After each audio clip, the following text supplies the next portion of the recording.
everybody, and welcome to the newest indoor adventure in the Tomb of Annihilation, Part 30, The Gears of Hate. Today is Saturday, November 21st, and you are loved. And that is a very important message that we like to remind each and every single one of our viewers and listeners at the beginning of each and every single one of these games. If this is your first time joining us, you can go to youtube.com/indooradventures to check up on each of the VODs of all the games that we have played up until this point, as well as, hey, if you're already there, we got completed playlists of games like Ghosts of Saltmarsh, The Curse of Strahd, Waterdeep Dragon Heist, all for your listening and viewing pleasure. And speaking of listening pleasures, you can find us anywhere audiocasts are made available for free under the same moniker. So, for example, if you go to Spotify, search up Indoor Adventures, you'll probably find our Ghost of Saltmarsh game there. That sort of thing. But if you already support us on Twitch, on YouTube, as our audiocast, and you're looking for another way to help support the show, hey, guess what? You can go to patreon.com/indooradventures, where I've been posting homebrew items, as well as that's where you can find our after show called Nights in the Courtyard, where we answer questions not only from each other, but also from the community. However, tonight, because this is a rather unusual day, if you're just now joining us, of course, we would play on a Saturday. But hey, if you've been following anything on this channel for a while, you know that Saturdays we don't normally get together to play. However, we are doing this bonus session to try and make sure that we can actually finish this campaign before our dear DM heads overseas. So, if you also support us on Patreon and all of those other places, and you're asking yourself, hey, where can I go to help support the show even more and also get some pretty sweet merch, you can go to indooradventure.redbubble.com. We got t-shirts, we got posters, we got mugs, we got throw pillows, journals, shower curtains, clocks, aprons, so much stuff with a variety of designs, including but not limited to, hey, guess what? The Tia mask. That is our Tiamat face mask that you can get in the year of our Lord 2020, where all of the proceeds from those masks end up going to help the find the cure for a vaccine, or I guess just find a vaccine for COVID-19 through Doctors Without Borders. So if you would like to help support a good cause or help support the show, again, that is indooradventure.redbubble.com. But that is it for my spiel. So, hey, RJ, who are you playing today? Hey everybody, I'm RJ, and today I'll be playing Wally, the Shifter Bard Barbarian Fighter. Wow, hi, I'm LBHackEmUp. I don't have my character sheet up for some reason. I'm playing Azrael, the warlock. Hey everybody, I'm Wings, also known as Danae Keener. I'm going to be playing as Baz, the rogue fighter. He's also a drow. Oh, I was like, God, there's a missing word there somewhere. And I am the Indoor Adventurer, and tonight I shall be playing as Teshvael de Falarin, Mark of Shadow, Elven Paladin, Warlock of Kyber. And I'm Tyler. I'll be your DM tonight, and as always, we'll start off with the recap. Last time in the tomb, a confrontation over the Black Opal Crown left Hassan deceased, and Wally's dangerous dance with death ended in retrieving Shagambi's spirit. Afterward, the descent in the Gears of Hate rewarded Teshvael with his long-sought-after prize, the Eye of Zoltik, whose power is said to be limitless. Now, having deciphered a way to operate the gears, the party is one step closer to the final level of the Tomb of the Nine Trickster Gods. What dangers wait in the cradle of the Death God? Find out on the Indoor Adventure presents the Tomb of Annihilation. So, you guys were in the control room. You realized that you could talk to a mysterious creature of long ancient origin who inhabits this lair, and he just seemed pretty chatty. You realized that by moving the blue dial left and right, you could change which configuration the gears are in, and by pressing the blue button, you actually activate the change. Also, you realized that pulling the gold lever ended up with slime pouring into the room. So you guys told Ace, good luck, we'll call you, and ran to the middle gear. And as I recall, you were setting up the room so that it is in configuration number 2 on the map. Does that all sound correct? Yeah. All right. You do this, and as you guys run through the first cog and get into the second cog, the first cog kind of smelled of acid, as you guys will recall. The second cog is just completely choked with vegetation, and as you get into that cog, Azrael, you send the message to Ace that to go ahead and make the change, and he's like, "Yes, sure thing, Master Azrael." But he's also kind of fighting off Nang Nang, who's in his head, as well as the Aboleth. So whenever you like open that link, it's actually like a really clogged line. And Bap, he activates the gears, and it slowly rotates and rotates, and you can hear the grinding of metal outside. And as soon as it clicks to a stop, the entrance that now leads off to the north, which when you guys came into here, you rotated with that entrance, and as it clicks into place to the north, you are all hit by a cloud of poisonous gas. Thick green gas billows out of skull-shaped nozzles set into the walls of this cramped room. Rotting corpses clad in studded leather armor lie on the floor, mouths open and hands grasping at their throats. Around one of the arms of one of those corpses is a yellow band. However, as this gas billows out into your guys' cog, I need you all to make Constitution saving throws. What the fuck? You'll have +2. Yay! And advantage from Dragon Bait, Oh, I think. Oh, nice. Advantage on all saves from him, I'm pretty sure. Oh, that's me. How's a 29, bud? Good. 17. I also got a 17. Elf Bros. Did you just high five yourself? I didn't see it, but I heard it. Listen, he wouldn't have left me hanging. GB. I thank you rolled for 2. bits. Okay, I got 23. Azrael Okay. got 23, and then Dragonbait got 14. I just rolled for all of them. And Well, thank you though. uh-huh. But everyone saves, so you are going to take half damage as the gas is billowing uncontrollably into this room. While I roll up the damage, what would you guys like to do? Has the room turned? It just turned into place now, and so the hallway up to the north leads into this small room. We don't need to clear this, right? Like, there's no fight waiting for us here. I mean, No, I mean like the wind. smoke that just came out. what position are we in right now? You as guys are far in as position number 2. So number on 2. you So guys still have your reference of the control panel. right. I posted it into the thingamajig. We're in position number 2. So butts. Okay, that's unhelpful. It we is need to unhelpful. we need to be in position number hold on. I mean, I think you guys chose position number 2 because there was a room there that you hadn't explored yet. It could have been the way out. It turns out it's just a gas room. You all take 11 poison damage. I think we need to be in position number 1. Position number 1. Yeah, we Uh, can do I think. that. Yeah. I agree. Okay. Have Ace flip it one more to the left then. Ace, flip it one more to the left, please. He'll do. And he does that. You can tell he is actually getting a little panicked because the slime keeps on pouring into the room, and it's now covering the floor. So he's actually like standing on the control panel. Ace, you know that if you do happen to die, I will just bring you back, yes? Of course, but I need to make sure you get where you need to go. Then we shall give you instructions quickly. We're running out of time. Let's go.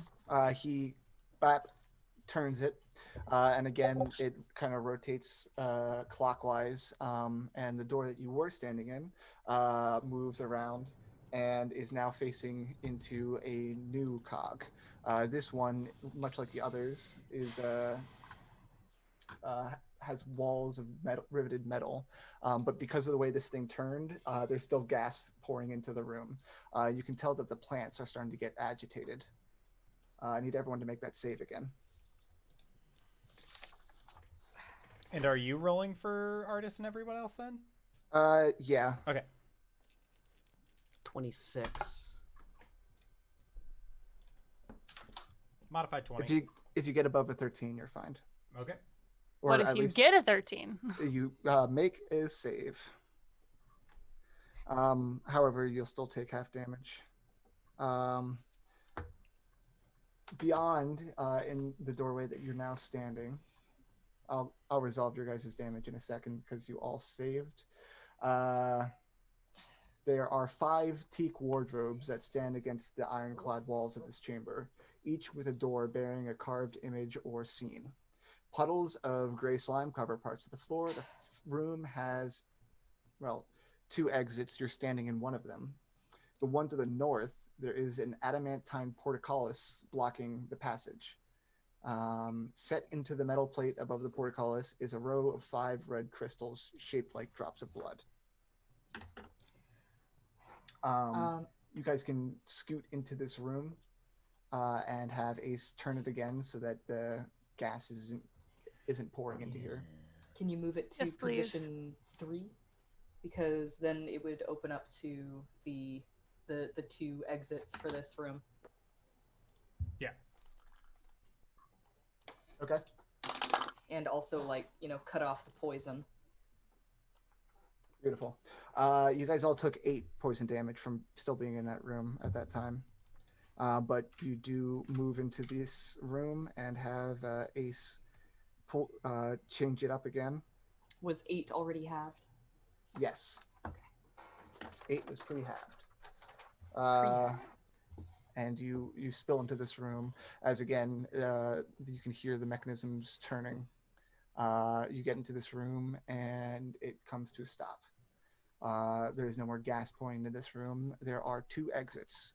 One to the north, again, that one is blocked by an adamantine gate. With above it, there's a row of these 5 crystals shaped like blood, shaped like drops of blood. And to the south, there is a passageway. And in the room, there is only the... There are 5 teak wardrobes, each with different carvings on them. Now, nobody go climbing into any wardrobes, all right? That's how you get to a new dimension. Yeah, the dimension of death. Divine Already in the sense. dimension of death, but all right. Divine sense? Yeah.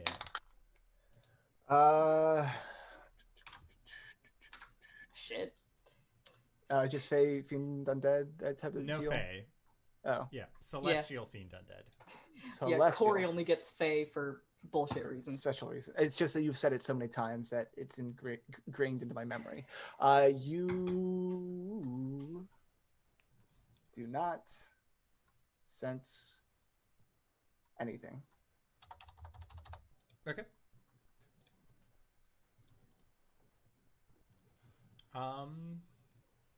Passage off to the north is blocked, and there is a passage off to the south. Let's try the southern passageway first.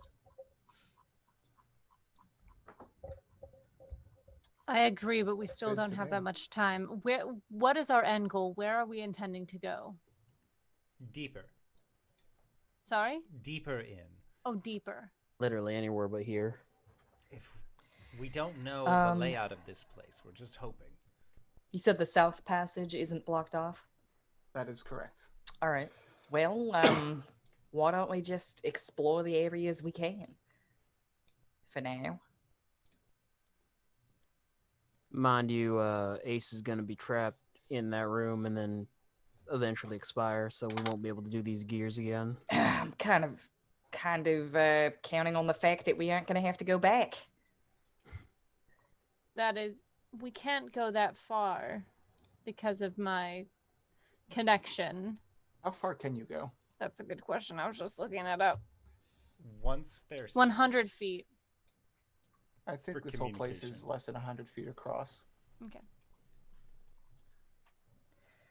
Yeah. No, it is not. In fact, coming into this room, you've lost your connection. Well, my connection is gone as of now, so if I step back, I can communicate with him, however. What do we see looking into this room? Well, there Stand are by. only two options, so I suppose we'll see what's to the south. Agreed. Ace, stand by. Cool. We go south. Awesome. Yeah, you kind of like get as close as you can in this room so you can send that message, and like a faint transmission comes back, and all you hear him say in response is, "Don't worry, I stopped the slime." Dot, dot, dot. I'm sorry, you what? I stopped the slime. How? I might have broken the control panel a little. Ace, your job description is very, very specific. How were you able to do something without my command? Well, I mean, your command was to make Yeah. sure you guys get through here. Yeah. So to preserve his own life so that you guys can continue to communicate, he found a way to stop the slime. It's only a little bit broken. I'm going to look through his eyes. You guys see Azrael's eyes go from, let me look at the layer, white to black. Should I pick you up so that we can keep moving while you're doing this, or you I have to stay in can't move range? from this spot because this is my limit. Just hold, please. When you look through his eyes, that little golden lever, he just like snapped it off. But there's no more ooze dripping into here.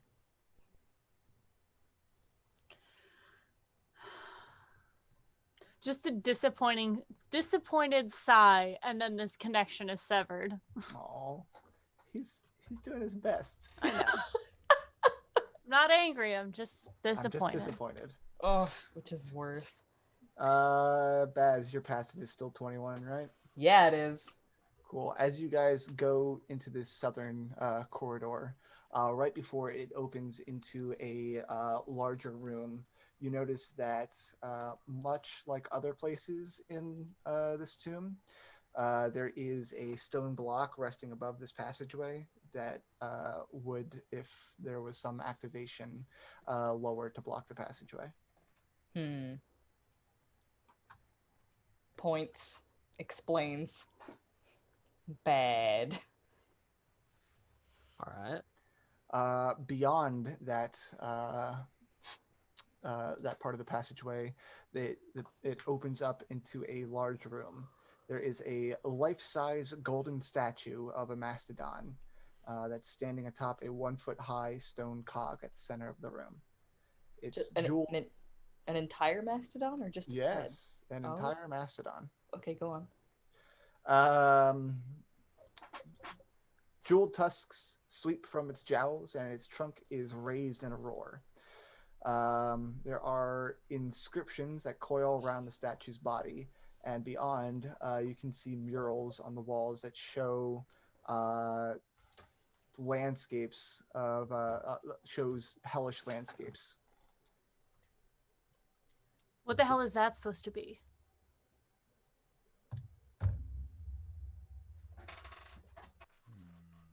Some sort of large, elongated-nosed horse? I think that's like a furry elephant. An elephant. Why would Interesting. it have fur? Probably to keep it warm when it's cold out. Unrelated, but Wally's master has seen something like this before and probably told him stories of it. Ooh, yeah. Grim would be the type of guy who's seen this. History check? Yeah, go ahead and roll it. I'm gonna do Arcana to see if anything is... 15. magical. All right. Cool. So just looking at this mastodon in the center of the room, and then like those portraits of like the hellish landscape in the background, you remember that this mastodon is probably Gom, who was the mount for the legendary Cholton hero Chugakari. I think I heard about this on the airship back. There was like some sort of Chultan warrior who rode on this mastodon named by is Gom. Mastodon's name is Gom. Yeah. Which is interesting because and he'll launch into this sort of explanation.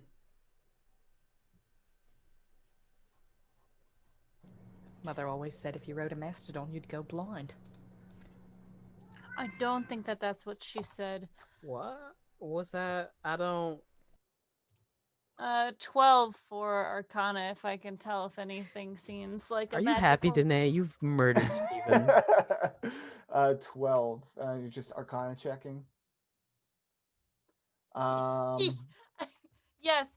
I will say that I just wrote Gom Mastodon head's name, but I spelled name Naim.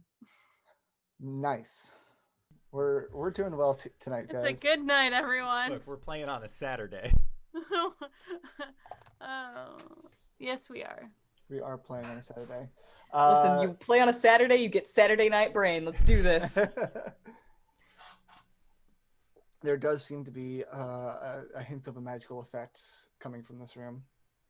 I'm sorry. What I'm asking is there does this seem to be in like the way this elephant skull is? Does it seem to be some sort of like this could be a magical artifact? The way it's set up. I mean, it's a full size mastodon, like a large creature. Right. It's on top of a gear. And this whole place is about gears. The gears of hate, though. Is that what they're called? The gears of hate? I don't know. Actually. That's what I've been calling them internally. Fuck. Okay. There are gems on this. Yes, the tusks of the mastodon are quite bejeweled. They seem to be in any sort of like pattern that would make sense to like touch or turn or. Well, first of all, you guys were kind of waiting.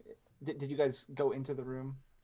Oh, yeah. Right. We didn't want to do that. Right. I'm going to search for any sort of mechanism that would trigger the block to fall. Okay. Roll perception check. Okay. 16. Okay. Well, you are looking around, and you notice that on the stone floor beneath this mastodon, beneath the cog, there are scratch marks that would indicate that the mastodon turns. Right.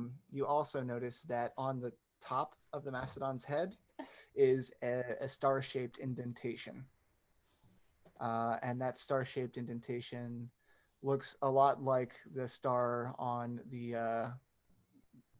on that lever of the control room. Ooh, I see.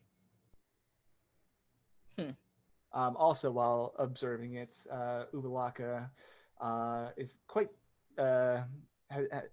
It seems quite, I guess, afraid of the mastodon, and is warning you not to try and provoke its anger. What? However, Ijin is telling you, Azrael, that you should ride the mastodon. Now, wait. But it's a statue. Why would it get angry? It's a statue. Why would I ride a statue?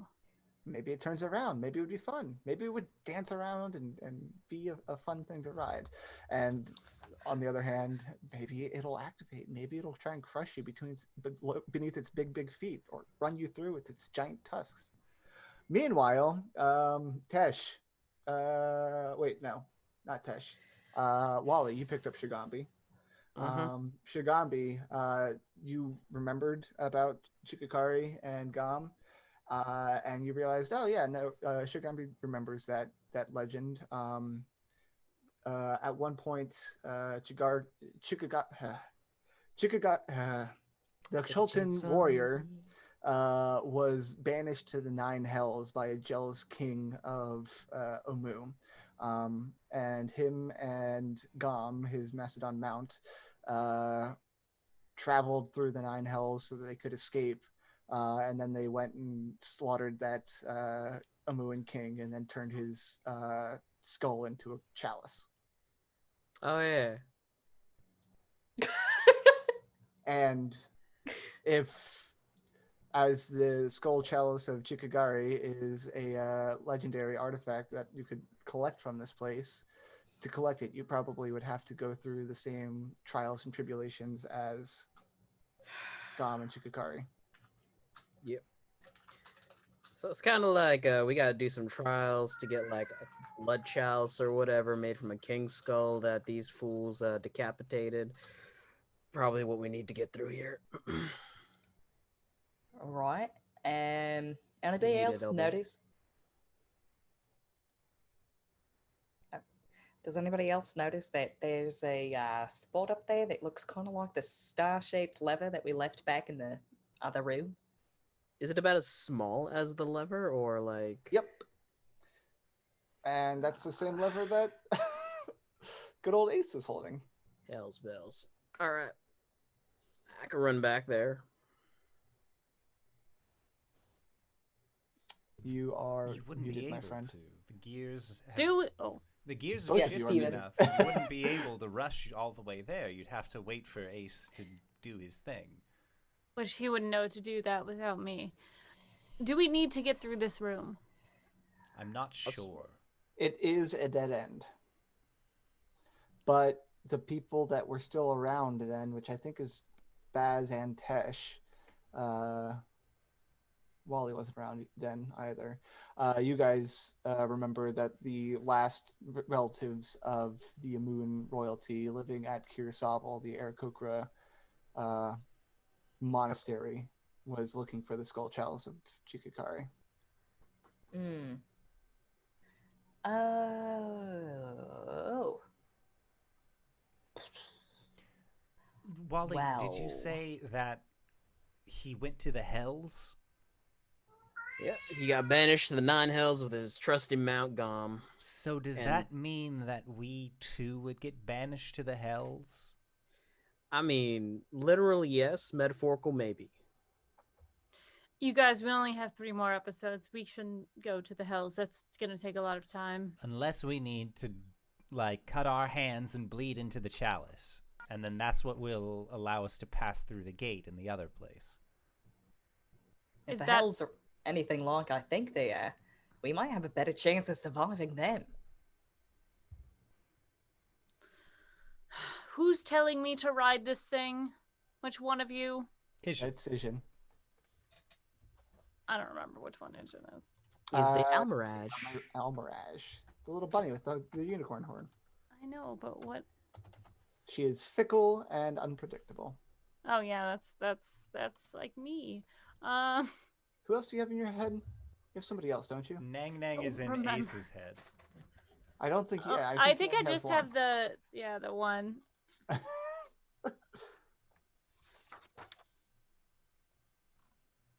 I think.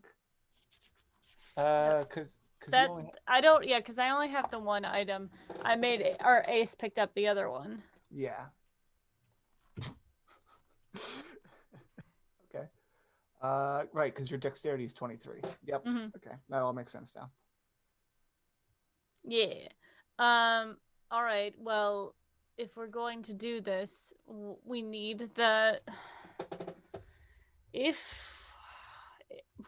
Do I know if I summon Ace to me? If I. what he's carrying comes with him, Yeah. I don't know. How does summoning familiars work? Well, it's fine familiar. It takes an hour to cast.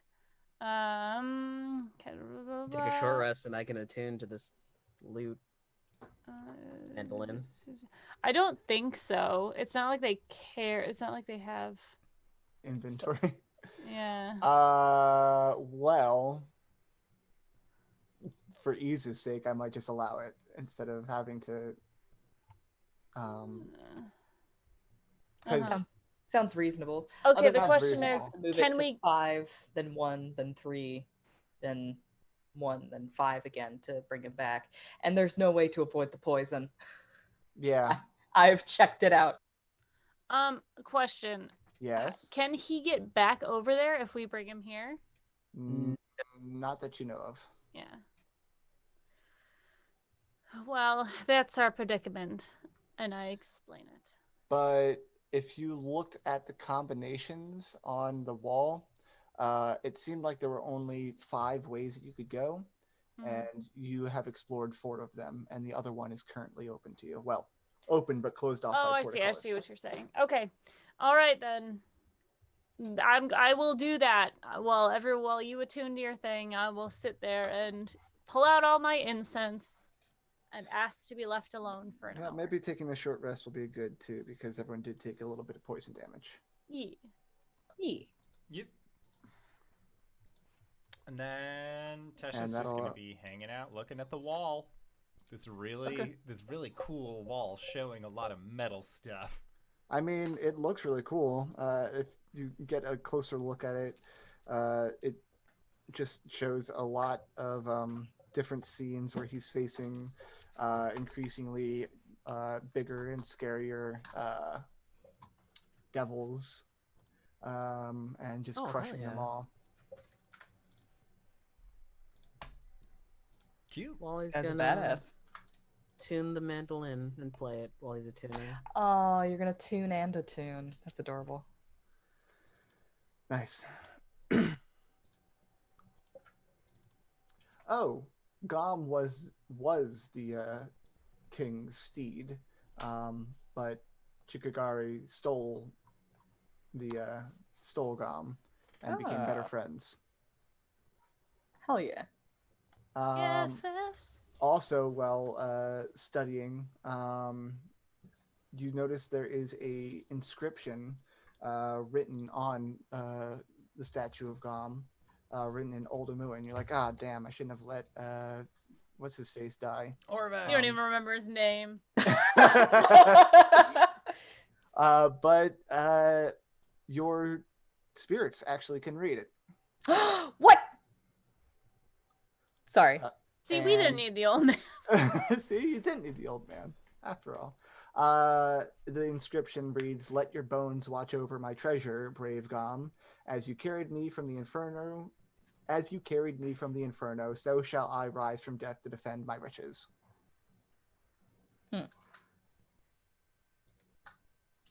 That's probably not good. What you gonna do? The same thing we do every night, DM. So you guys spend an hour summoning your familiar and attuning to the mandolin and doing whatever else you do on a short rest, such as spending hit die. And when Ace shows back up, he has that star-shaped lever. Points. Okay. He flies In on the up. direction he assumes it is because he can't see that high. Yeah.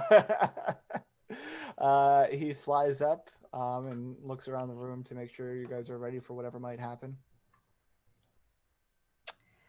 We're probably gonna have to fight something here, aren't we? Azrael moves to the edge and prepares. Okay. Anybody else? Yeah. I'll have my rapier out. You're muted, my friend. No, I was just far away. I'll have my rapier out. Like, I'm ready to throw down, but I'm not going to be, like, spell slot prepped or anything. All right. Sounds good. Same. Ace puts the lever into the indentation, and as predicted, the stone block that would block this passage descends and blocks the passage. And a thunderous trumpeting sound erupts from the mastodon's trunk, causing a block of stone to seal off the room. The cog under the mastodon's feet then begins to revolve, letting the statue face each of the murals in turn. And as it starts rotating around, looking at each of the murals, these depictions of the nine hells start to look more and more realistic. You start to feel kind of the heat of just some unknown source as everything kind of stops being a cramped room with a giant mastodon and instead an expanse of hellish landscape as it turns all the way around and then stops at the front. And as soon as he stops, flames erupt from the ground, and I need everyone to roll initiative for a skill challenge. Oh. Natural 20 for a 23. All right. 21. 17.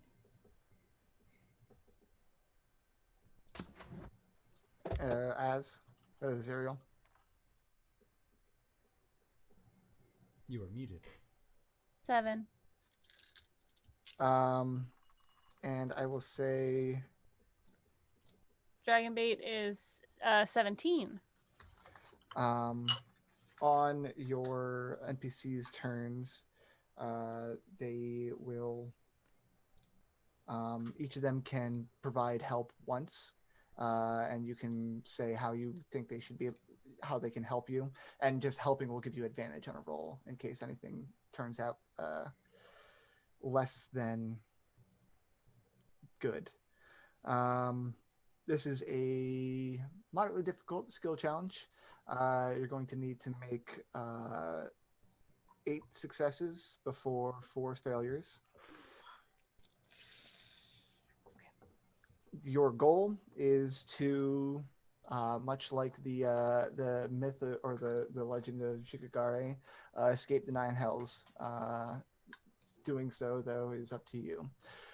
If you fail the skill challenge, you will still escape, but the consequence will probably be taking levels of exhaustion. Understandable. Reasonable. The mastodon is actually quite animated now, and trumpeting loudly. Flames are erupting from the ground, and out of the these like corners of the 9 hells that are surrounding you, many different types of devils are approaching. At the top of the round is Tesh. Okay, so seeing these individuals, Tesh is going to try and... Does it look like they've seen us? They've seen you and they're coming for you. If you try to attack them, though, you see that your rapier just like passes through them, and like if you had like done enough damage to kill it, like it just disappears, and another one like reappears further away. Gotcha. They are all seemingly illusory. Would I be able to use my investigation check, having studied the mural during our short rest? Okay. Yeah, absolutely. Okay. That is a 19. Cool. That is a success. Yeah, so kind of seeing like what we have to expect, Tesh will like let everyone else know, like, okay, these are just the foot soldiers. What we really need to worry about are the next waves of guys, because in the murals, that's what was happening. You can tell that there are multiple waves, but also from what you remember in the murals was that Chikigare was always riding Gom. Tesh is gonna hop up on top of Gom. All right. And you impart that knowledge to everyone. He is a large creature. It could fit a lot of people on his back. Wally. I will follow Tesh's lead and hop up onto Gom. Can I make an intimidation check against the devils to just keep them back long enough for everyone to get on? Absolutely. That's a 17. All right, a 17 is a success. It's just a loud bellow that rocks the room. Nice. Much like the trumpeting of Gom next to you as you're climbing up onto his back. And like the rotation never stopped. He's still rotating around the room, just kind of facing different forms of foot soldiers. And as a bunch of spine devils are racing towards you, your roar, accompanied by Gom's, kind of makes them fall back. Baz. Baz is going to keep a lookout for the fastest devils and try to lay down cover fire to try and like stop them from like getting to us. Okay. I'd like to do a perception check for that to like Okay. catch which ones are the dangerous ones. Yeah. All right. Roll your perception. 24. 24 is very much a success. You spy a horn devil flying towards you guys in the distance. Its wings outstretched as it's gliding towards you, and take some pot shots to kind of throw it off course. Like target its webbed wings to like fuck with its flight pattern. Yeah. I will say that costs a bullet though. That's fine. That is 3 successes so far. Azrael. Thanks. No pressure. I think Azrael is going to use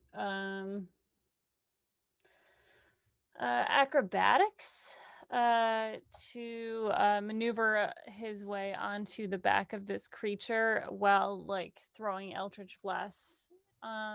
Yeah, absolutely. Because he's very small. He is small, and this is a large creature. Yeah. And there are flames nipping at your heels.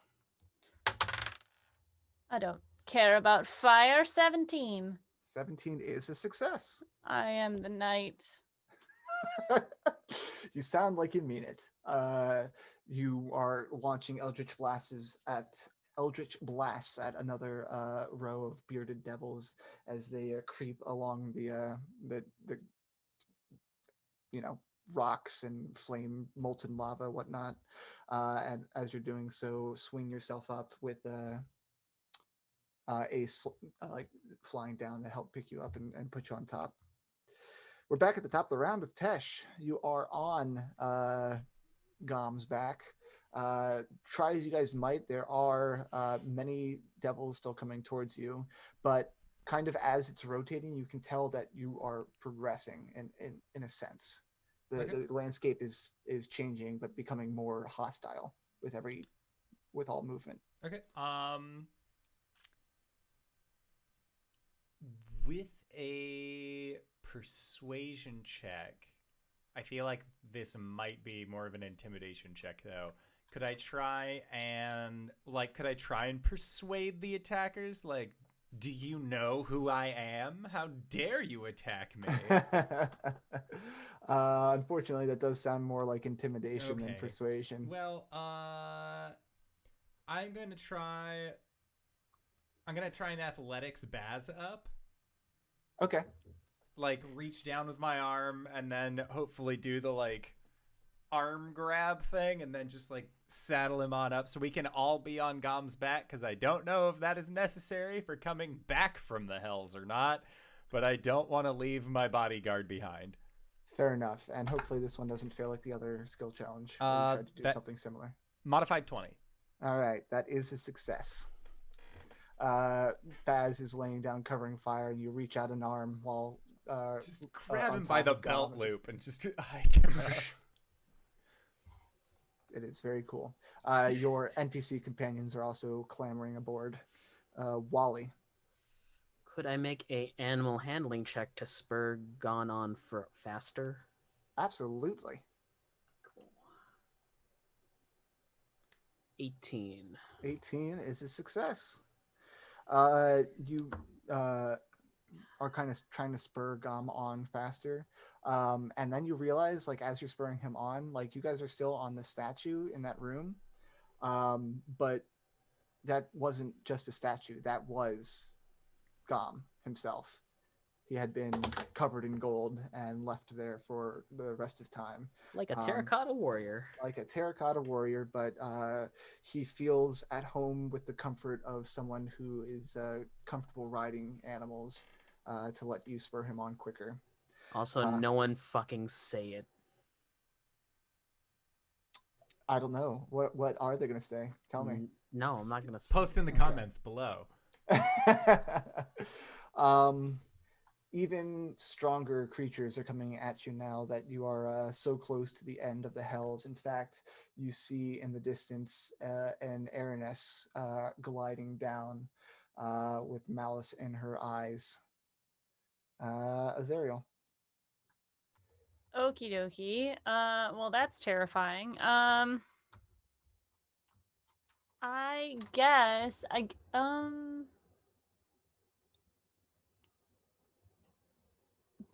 the fire isn't going to be very helpful in this situation, right? I wonder if I can use a spell slot to do something, but I don't know if Charm Monster is going to help me very much, or a fireball or something. Well, devils are resistant, in fact, immune to fire damage. Yeah. They all count as fiends. So I don't know about Charm Monster. However, if you can think of a spell slot, I mean, I'll give you advantage. The way I rolled is that if you use a spell slot, it'll give you advantage on a roll. Okay. I will use Arcana and Lightning Bolt. Okay. To sort of give us cover, like shoot a line in front of us to kind of clear it out. Yeah. With these more increasingly tougher things, you're resorting to tougher forms of attack. So yes, advantage on Arcana. So he's gonna like jump up onto the head of this thing, kind of like slide down onto one of the tusks and like hold on with one hand and shove it forward. Perfect. Yes. Oh boy. I was at 12. Is that total? Yeah. With advantage? Yeah. Oh, Azrael. That is not. It looked really cool though. It looked really cool. Let's see. Do they have resistances to lightning? No, they don't. But you just target a group that was actually not posing a threat anymore. But the ones that are immediately a threat end up still getting closer to you guys. And in fact, some of them are kind of climbing onto Gom with you. Back at the top of the round is Tesh. At the Tesh of the round. At the Tesh of the round is Tosh. Bagosh. Hold on, did we skip me at some point? I've only done one thing. Oh shoot! Sorry, Baz. You were supposed to go before Azrael. I don't know how I ended up doing that. Anyway, fine. Baz. I guess we'll just have to redo it. I guess well, I guess that just didn't happen. It depends on how badly you fail. Yes, it's true. Shoot. Okay. What did Azrael roll? What did the person previous to me roll? Arcana. Arcana? Well, I guess Wally rolled. What did Wally roll? Help. I rolled animal handling. Animal handling. Okay, I would like to now stop me if this doesn't make sense. I'm gonna try and remember. Hidden amongst my friends, I would like to try and hide behind the enormous ears of Gom, and get some sneak attacks off on approaching devils with stealth. Yeah, I mean it is a chaotic kind of event here. So Gom is a big creature, and you can hide amongst his fur to sneak attack anything. That make a ghillie suit out of mastodon fur. Golden mastodon fur. Go ahead, roll it. It's beautiful. 16. 16 is a success. Cool. I'm gonna go ahead and spend more ammo for that. Yeah. Okay. I was actually gonna let you use a garrote as hide amongst the ear, and then a barbed devil climbs up with its spikes, and you just rip at its throat. And it's going for Tesh, and I'm his bodyguard, so I'm like, ah! Yeah, exactly. I love it. Awesome. Yeah, Mr. President. Tesh, speaking of. All right. Tesh is going to try and make a perception check to see if he can help navigate Gom to a less populated area of devils. Yeah. Like while he's I mean, running, just like you guys are kind of, you can feel like you're closing in on like the top tier of the Nine Hells. The landscape has become just the most hellish that it can, and the final wave is encroaching on you, and you're looking for the way out. yes. Oh boy. Well, that's a 9. You can use the help from one of your companions. Most def. Much better. That's a 17. 17 is the last success you need, as we'll call it dragon bait. Dragon bait just lets off like a scent. Yeah, amongst the smell of sulfur and brimstone is the as I don't know, something like lilac or something from dragon bait to be like, you're looking the wrong way, pal, and then turns your head. And that is 8 successes. As you make it into the to I guess some form of portal, Gom trudges through, and as he breaks through the portal, the entire room kind of snaps back to reality, and you are back in this empty room with these paintings of the devils on the walls. But now there are more companions to Chikukare on his adventure through the Nine Hells. And as the fires go out in this room, the smoke kind of hangs in the air, but a warm wind blows through, carrying the scent of jasmine, frankincense, and grave dust. The smoke coalesces into a decayed warrior wrapped in bandages, standing in front of Gom that you guys are all riding on, and he holds up a gruesome chalice made from a human skull.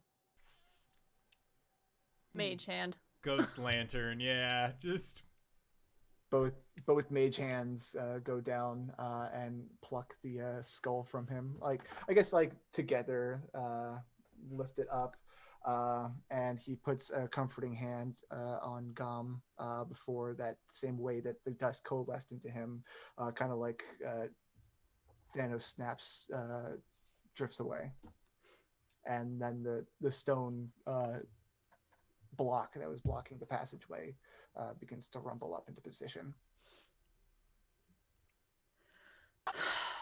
Tesh. Can someone help me down, please? Yeah, Tesh will help you down. Wally'll hop down and pat Gon's trunk. It has gone silent, but you can kind of get a sense of comfort from Gom. Baz slides off of the mastodon, just like eyes like saucers. We went to the hells! It was only And for we a came little back. bit. Honestly, it was a much more pleasant experience than my time here in Chult. And we didn't even get to stay! Do you have Baz, when this is over, if you want to go to the hells, I can take you there. I have connections. Why does that comfort me? Yeah, you can make a vacation out of it. Hells, my farm, off to wherever Tesh is from. Right, that's another plane of... Let's keep going. We move on. Tesh will, if nobody stops him, he'll take the chalice and then attempt to give it to Baz. Suppose he'll take it. Well, I mean, He's giving it Baz to you because we're the only ones who know that somebody wants it. That's right. Baz is going to add it to the bag of holding and update his living will and testament, quote unquote. There's some people in Port Nyanthru who would pay a lot of money for that. I suppose so, but we've already met somebody with claim to it. They offered us a great deal of help on the way here. I'm just letting you know. Pay back your debts. That way you can stay rich forever. Is that how that works? But what if you, I don't know. like, if you get money, then you say, what? I was born wealthy. I don't know. Does it deteriorate after time? I'm pretty sure it doesn't, but, what do I know? Shrug. Sure. wealth isn't always money. All right. Sometimes the dungeon was the friends you made along the way. No. The dungeon is the favors you bartered along the way, actually. Anyway, you guys continue. And the only way out is back into the cog with the teak wardrobes. The passageway off to the north is still blocked. It's a portcullis, right? It is a portcullis made of adamantine. Up or down? Wally's gonna test it. What do you mean up or down? Like does it raise up or sink down? It raises up. All right. He's gonna rage. Wait, Wally, before you get started. Is he strong enough to just lift it? I have a +10 in athletics, so I can try. Maybe. You can always try. Perhaps. How's a 30? Jiminy Jim Jam. 30 is fantastic. Does that mean that you just nat 20'd? Yo. It does not budge. But Like, you guys see him, like, full on Super Saiyan. yeah, no, like The The metal stone breaks around the it. stone Yeah. like buckles around him. There's metal, like a metal floor, and like that starts to just bend under the absolute amount of force he's putting into this. All right, hold up. Jesus. Maybe, hold up. Just thinking. Wait, I got this one more time. Do you remember the skeleton head keys? There were 5 of them. What do they feed you? Is this where the skeleton heads go then? I don't I know. thought that Snake Guy said the skeleton heads are for the next floor. Oh. How did he get out of there? Wizard did it. Did we determine that the chalice had to do what was on this door? There are so it's a portcullis, and in a metal plate above it there are 5 gems shaped like drops of blood. There are Okay. 5 wardrobes in this room, each with different kind of carvings on the front. What are the carvings? The carvings. What are the carvings? What do they there are mean? What do they mean? 5 different carvings. Would you like me to list them? Yes. Please. Okay. I'll say the one immediately to the right of the passageway off to the north depicts an army of orcs clashing with an army of hobgoblins. The next one to the right depicts a grinning night hag with a swaddled human infant in her arms. The next one is simply carved like an ornate clock. The next one depicts twisted, screaming humanoids, faces wrapped in chains. And then the last one depicts ghouls gnawing on bones. You know, I read about a situation like this where there were 3 doors. One said not scary, one said scary, and the other said very scary, and all of them were just horrific. Oh, sorry, I felt something twinge. Is that just from the memory, or is I thought you were going to describe the Monty Hall problem, but No, it's from it. yeah, exactly. All right. I'm gonna mage hand open one of them. Cool. Which one? Which one? The one with the hobgoblin war. The Hobgoblin War. Okay. The one immediately to the right, or I guess clockwise from the portcullis. Dust and smoke billow from the wardrobe, and the air around you sounds out with the roar of battle.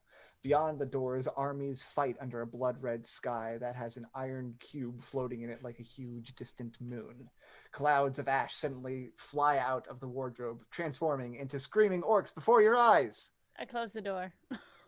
You are unable to, as it is stuck in position, and everyone roll initiative. Sorry. I get the Teshvael, feeling don't we're open gonna have to do anything. this anyway.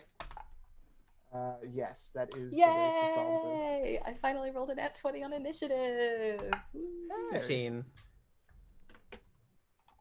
I also rolled a nat 20 for a 23. I got a 23 as well. What's your dex? Probably a 17. Okay, you go first. Okay, Mine's a 16. gotcha. I rolled a filthy 20. Could you guys roll for Dragonbait Artisan Flint? Artist got a 18. 16. Good job, guys. Flint? 17 for Flint. My God, why don't I just go... Whatever, I don't care. I don't need to roll well. Have fun.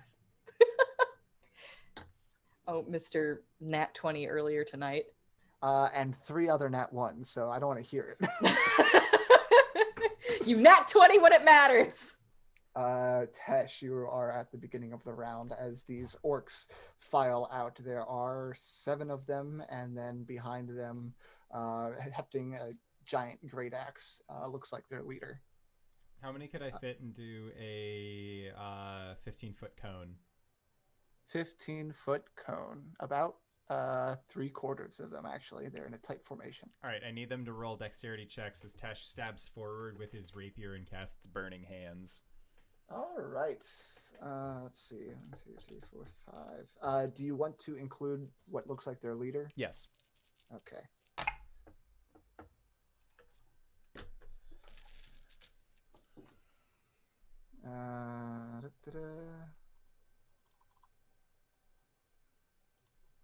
Sorry.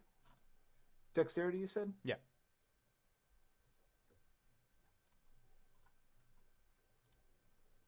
Oh, well, there's a nat 20.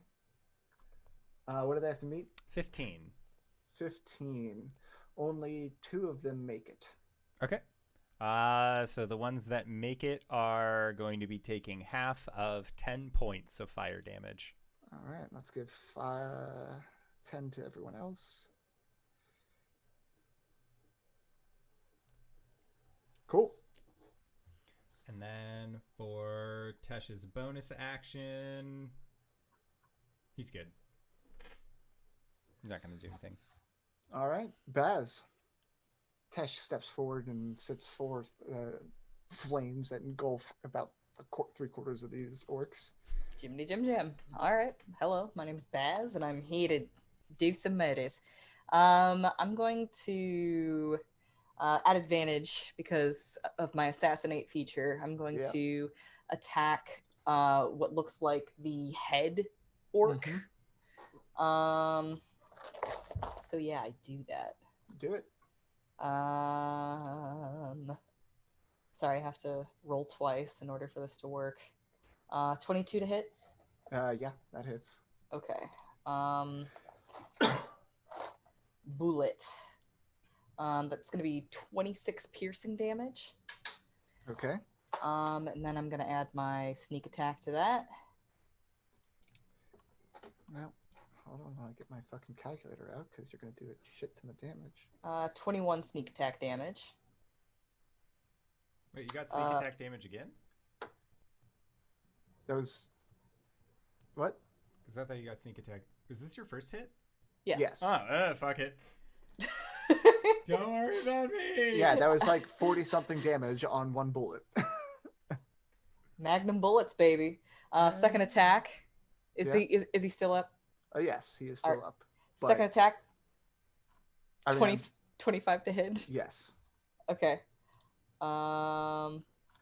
He looks like he's from a different time in a different place, and my God, what is this contraption that just hurt so much? 27 piercing damage. Okay. Is he still up? Yes. Action He surge. is holding on. Action surge. He still hasn't gone yet, so first round is very powerful for Baz. 23 to hit. Yep. Okay. Fucking go down. 23 damage. Okay. That's plenty. That's enough. That's enough for him. All right, I still have one more attack. I'm gonna attack the next toughest looking guy. He looked like he was about to shout in a glorious battle cry, and then just bah, bah, bah. That's a And natural goes 20. down. On the next one. I guess it doesn't matter, but it's a natural 20. Okay, roll damage on the next one in line. 21. Okay, well, I'll say it's this one. So Baz fucking empties a cartridge, I guess. I don't know. Do rifles have cartridges? I mean, it's called. Actually, a fine. It's called a magazine. Thank you. He empties a magazine, It basically. depends on what type of rifle you have, because if it's M1 Garand, then it's a clip. I regret It's true. saying anything ever. I actually do kind of imagine it as an M1 Garand. So Oh, just that'd be so pop, great. pop, pop, Or pop. a Mosin. Oh, Yeah. a Mosin. Sorry. It's fine. You guys are having fun. That's all that matters. Well, amazing. Sorry, I'm just distracted by how fun you destroying someone is. Anyway, Azrael, there's still like 6 of these guys left. Azrael is going to step in front of Tesh, and he's going to pull out that wand from his sleeve and cast a spell through it with a bit of fur and a rod of amber. So I would like them to make a dexterity saving throw, please. How many? Any of them within a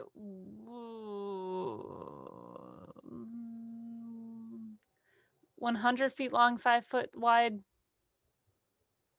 So you're shooting lightning bolt? Yes.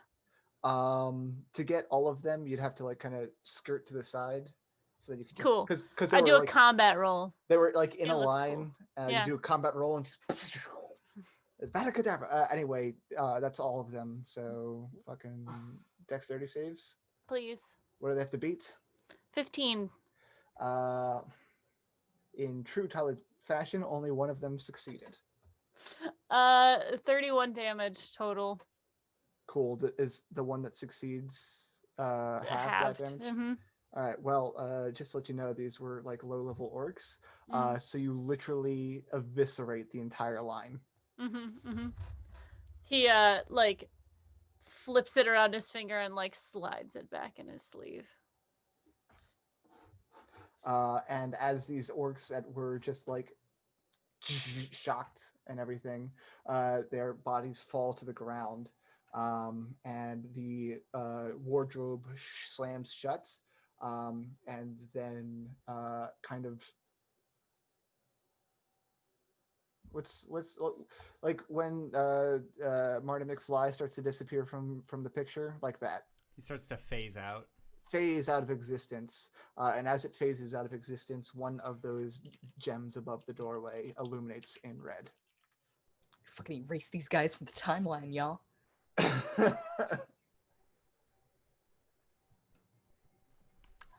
Well, All right. I guess we just got to do all of these then. I would like to first apologize. Yes. I thought that we would all have to cut our hands and bleed into a cup.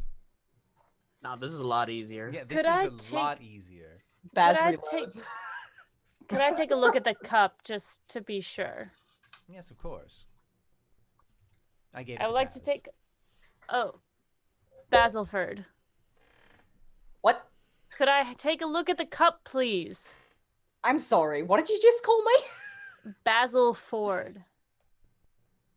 All right. It's better than some other things I've been called. What do you need? Deflecting, but okay. This Give cup? me the cup, please. Oh. Digs around in the bag of holding, tosses it. Isn't Wait, that important? I will attempt to take a look at this bitch and see what it's about. The skull chalice of Chikukari. Mm-hmm. What are you trying to figure out about it? Does it seem like it's a sacrificial cup? Does it seem like it is something that could be activated perchance by blood or fire or something like that?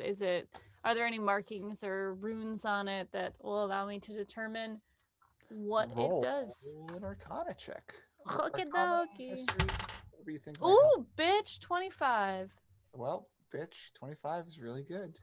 Let's see.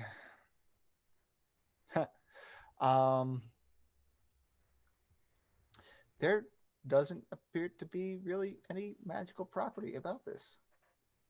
Baz will explain to Azrael that this cup is very important to the royal family of Chult, and there are some people who want it back at Racket's monastery. More, sentimental and ceremonial than anything. Uh-huh. He doesn't know who Well, Racket is. What is a... Why What would a racket have to do with this? Oh, you don't know who Racket is. Oh, it's a person. Yeah, long story, actually. He's a guy I don't who need to helped hear us. it here. Okay, then. Cracks his neck and prepares for the next one. Are we ready? Bez is gonna go slink into a corner and hide. Roll a stealth check. All right. Yeah. I'm gonna Can armor- I prepare an action? Is that too much cheese? If that's too much cheese, It's I a don't little- have to. It's a little cheese. I mean, you're Okay, gonna go that's- first. That's most fine. like- I'm I- hiding. Okay, you are hiding. You have advantage. Like, there's only so much cheese you can get. I'll get advantage anyway if I go first. Exactly. I just and have I'm to gonna go keep your first. guys' Oh, then I'm fine. Mage 'Cause it- hand. It was 23. Sorry, I actually did erase by accident. So it was 23 for Tesh and Baz, and then Yeah. like Dirty 20. dirty 20. 17 for Dragon Maid, I want to Yeah. say. Yeah, 17 for Flint. And Wally, do you remember what you got? It I was got like a 21. No, it was like a 15. Ah, right. And like 16 for Artist, yeah. artists. Before Suffice we- to say, I think you guys go before everybody for the rest of these encounters. So, I mean, get wrecked, these creatures, I guess. I think Flint will also hide. Okay. Before we open these doors, Which one do you mage hand open next? I'm gonna cast a 3rd level Armor of Agathis on myself. All right. Yep. Seems smart. Yeah, just the next one clockwise. The next one clockwise, which would be the one depicting a grinning night hag with a swaddled human infant in her arms. When it opens, the door opens above the caldera of an active volcano. Shards of black rock float above the molten magma. Perched atop one shard are two man-sized creatures with insectoid features and 4 arms apiece. As you see them kind of like chittering at the mouth of this caldera, they teleport into the room. That's not a night hag. Those are not night hags, as it turns out. I hate it. Yeah. Nature check? Yeah. Either, nature or religion. 14. I do not think you are familiar with this. Cool. But I will send a picture as Baz rolls his first, opening salvo. Actually, no, Tesh goes first. Yeah, it's Tesh. How many of these things are there? There Those- are 2 2 of them. Okay. Oh no. Oh no. chitinous 4-armed creatures. Is it pronounced chitin? No, What- chitinous is also worse. Is it chitin? Is this a GIF situation? Maybe. Is it a chitlin? No. Is it a grackle? What do you do, Tesh? Help! It is Tesh's turn. Buddy, are you muted? Sorry. Yeah, I was muted. I was reading the robe of scintillating colors that I got. Oh no. But it would affect my party members, so I don't want to do that. Instead, I am going to rush forward and stab a motherfucker. Seems like the right thing to do given the situation. It just seems right. But I'm gonna use my Hexblade's Curse that I Okay. haven't done yet. I should have because it resets on a long rest, but I'm gonna do that on the one that I'm attacking first. Cool. Roll it.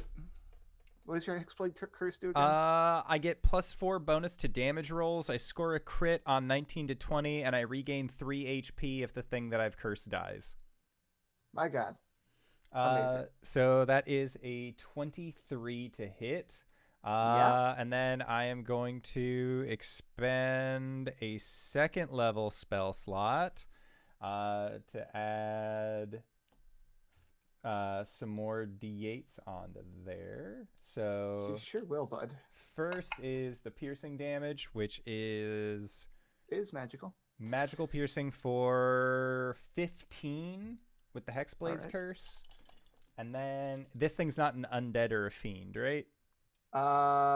Do you have to use your action to tell?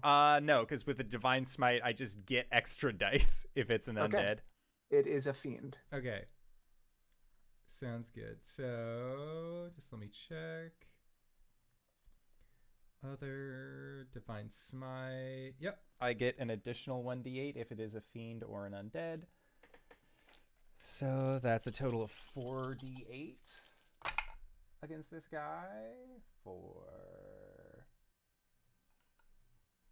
14 points of radiant damage. Cool. Attack Sad number thing 2. is that a lot of these creatures are just never going to get to act. That is a 21 to hit. Yep. And so I am going to deal 16 points of magical piercing damage. And then I'm going to blow a first level spell slot Okay. for 7 points of radiant. These things and Wally will get a turn. That's it. We should just open all of the wardrobes at once at this point. Unfortunately, you can only open one at once. Open them all, and then it's just the Kurosawa from Godzilla. Just no. Let them fight. Let them fight. As Tesh bloodies this thing in the first attack, Baz. All right. Shit. All right. These guys better not be immune to piercing. It's a 19. That's a crit for me, isn't it? You tell me. Regardless, 27 to hit. Yes. Okay. 21 piercing damage. Okay. This is for the first one that was already injured, you see. Yep. Okay. Let me roll. Okay. 25 sneak attack damage. Cool. This creature showed up, ready to party, and the party was too much for him. Right. And now his buddy's left alone. I'm going for the second one. Okay. Natural 20.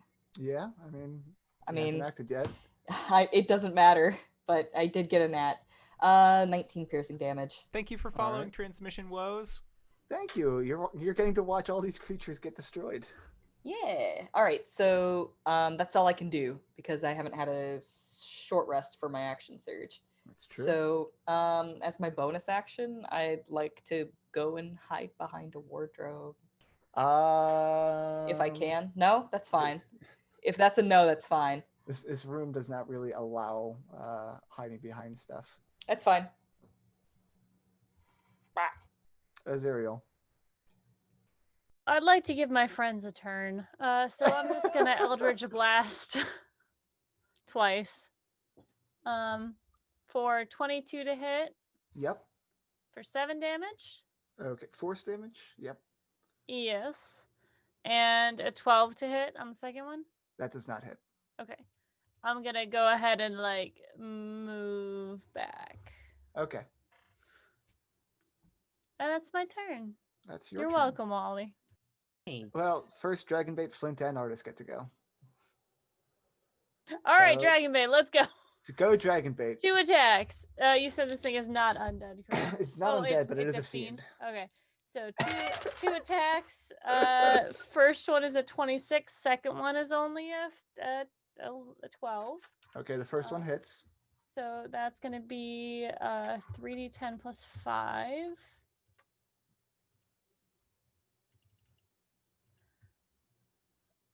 Which is 19. All right. And his longsword is magical. Cool. Yes. Awesome. He runs forward and slashes at this thing. It's now Flint's turn. This You are thing muted. isn't surprised, is it? It is not surprised. Okay. Natural 1. Thanks, NPCs. And then a 19 for a 25. Yeah, that hits. 7 bludgeoning damage. Cool. That's it. Good job. Artis. Artis is in true artist fashion gonna flip bookmark into a more stabby tactical position and is gonna run up like he normally does. All right. That's a 2 Nope. on the first one, so that'd be like a 10 total. That's a natural 1 for his second attack. And a 17 hit. No. Okay, well, Artis tried. Good job, Artis. You're He doing had good a this time.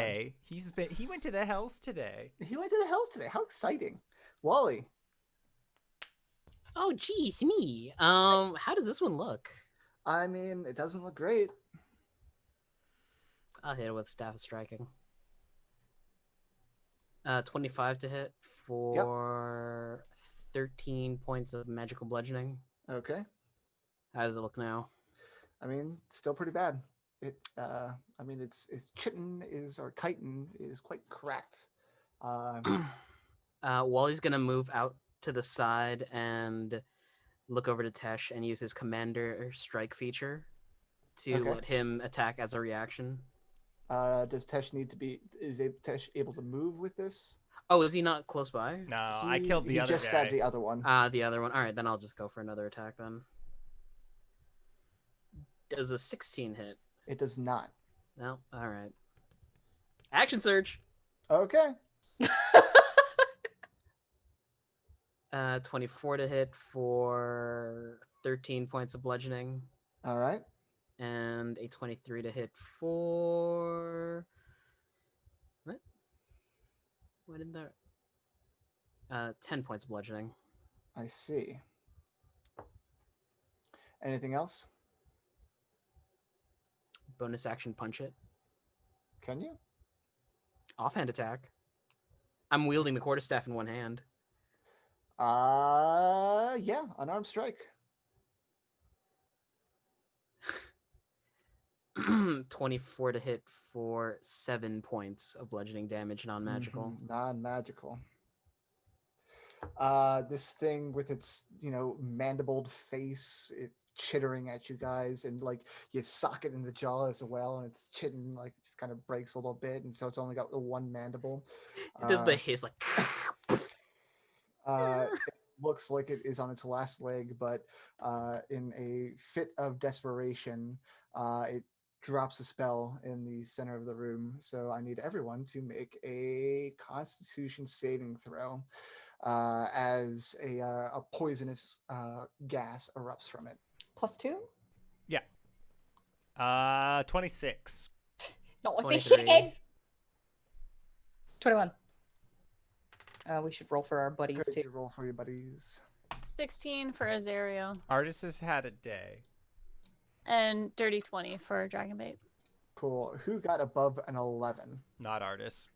Not Oh, bless. All right.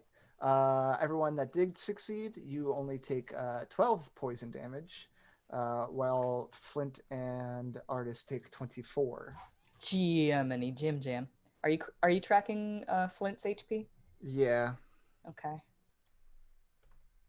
Owie, he does not enjoy. Neither does Artis. It's a significant portion of his health. What is he doing here? Dude, you tell me. But at the top of the round is Tesh, as this thing looks like it's barely holding on. All right, Tesh walks forward. Just, child of Kyber, you have failed this day, and is going to attack them. Okay, that is a 24 to hit Yeah. for 5 points magical piercing. 5 points of magical piercing is enough to finish this thing off. It's not your fault. It hisses at you as it collapses to the ground. Both of them, as they collapse to the ground, their bodies kind of dissolve into wisps of oily smoke. Their wardrobe also fades out of existence, and all that remains of them are their tridents the second gem in the above the doorway illuminates. And before we continue, I think it's about time for our break. Yay, break time! First, I would like to say thank you to Tyler for running We're this being wonderful raided, game. though. Ah! Raided. Thank you, Raiders! Who is it? Who is it? Party wipe Games? games. Nice. We're going into a break, so I apologize, but thank you for the raid. We're going to try and be back in 5 to 10 minutes, so don't go to a place unless it's to grab a food, grab a drink, grab a friend, or possibly go to indooradventure.redbubble.com. Pick yourself up something nice, and we'll see you guys after the bio. All right, everybody. See you soon! Welcome back, everyone. Are we back? Yes. Hello, Yes. Okay. everybody, and welcome back. Wait, Steven are we- just We're stepped up. abandoned. We're like children in a store. I don't know what to do. If I'm we- going Okay, to fire alright. the horse catcher. Let me explain. Steven forgot to grab his water, and so we're starting up anyway. So Tyler, you're in charge. You're the DM. You're the I'm big the adult. kid. So Okay. you do this. Babysitting all the baboos. You have opened and defeated the creatures from 2 of these wardrobes. There is 3 more wardrobes in this room. What would you like to do? We open the gonna- next one, I suppose. No, I opened the Whoa, hold last one. Ah. Why? I'm a loose cannon. You don't know what I'm gonna do. So the last one would be the one immediately to the counterclockwise direction from Correct. the portcullis. And you mage hand open this one. This one had a depiction of ghouls gnawing on bones. Gross. And as you open up the wardrobe, you gaze out across an ancient cemetery. Its canted tombstones shrouded in fog. Eerie, hungry shapes move among the graves in the distance. Suddenly, bright glowing balls of light appear in the room behind you. Ah. Why? But because of your weapon of warning, they don't get a Aha. surprise round on you. Haha. On Baz. It works for all. Is it only for me, or is it for my friends too? I'm pretty sure it works for all your friends. Pretty sure it's for all my friends. Any of Does it give any an auditory companions? warning? Any companions within 30 feet of me? Okay, Which sick. would be everyone in the room, essentially. Does it can it give an auditory warning? Like what? Watch out! Watch out! Now it goes. Look! Look! Hey! Hey! Listen! Anyway, Hello! something came into the room. These balls of light like appeared and then just like kind of vanished, but you can tell that they are around. I lied. I'm going to change things up. Everyone roll initiative again. Ah! But I was doing so good before. You were, and so you must be tortured. Oh. Do not torment me. Dob torment. Dob torment. You got That's- a 5? Yeah. Better. 18. Me too. Dirty 20. I go What's your- first. What's your dex? 24. 23. Or 24, yeah. Artist got a modified 20. What about Dragon Artist is Bait? slower than Baz. 5. Artists. Azrael. Sorry, what was Flint and Dragonbait? Flint also got a dirty 20, and he has a higher dex than I. Good job, And- Flint. Dragon Bait got a 5. And Tesh. Tesh got a 5. I think Tesh is quicker. Yeah.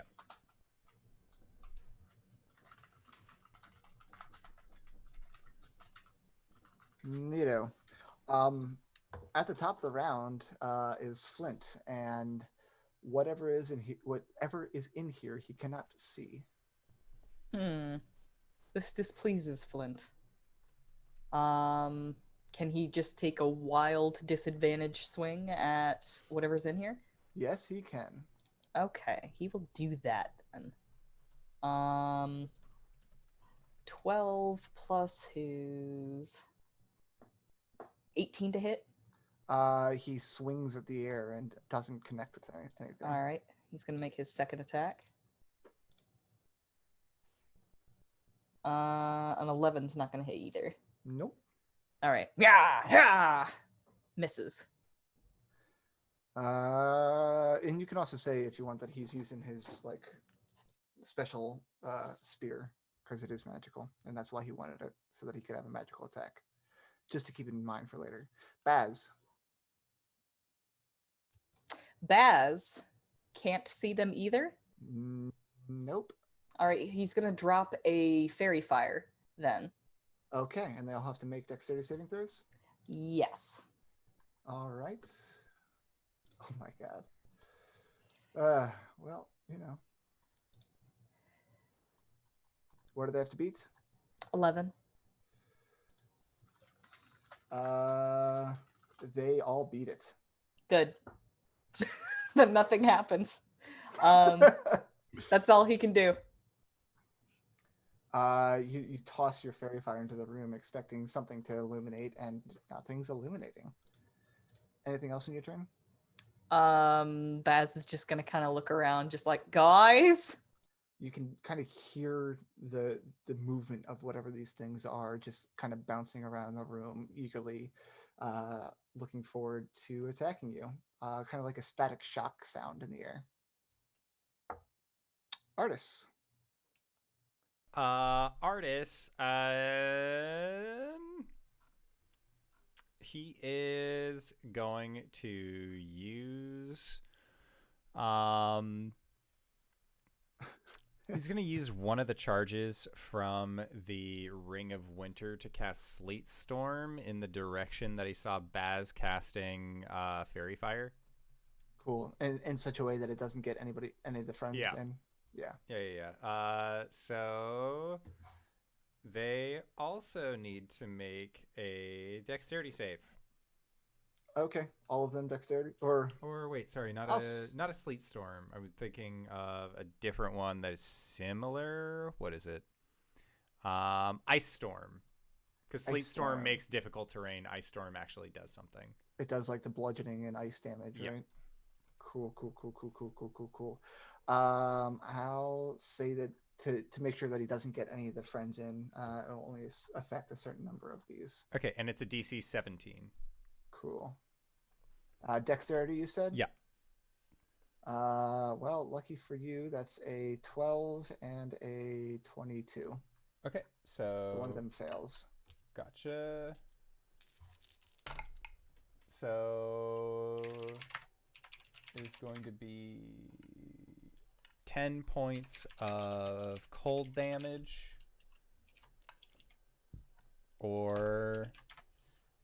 and 12 points of bludgeoning damage, so then halved for the successes, so it'd be 6 and 6. All right. You said 10 or yeah. What?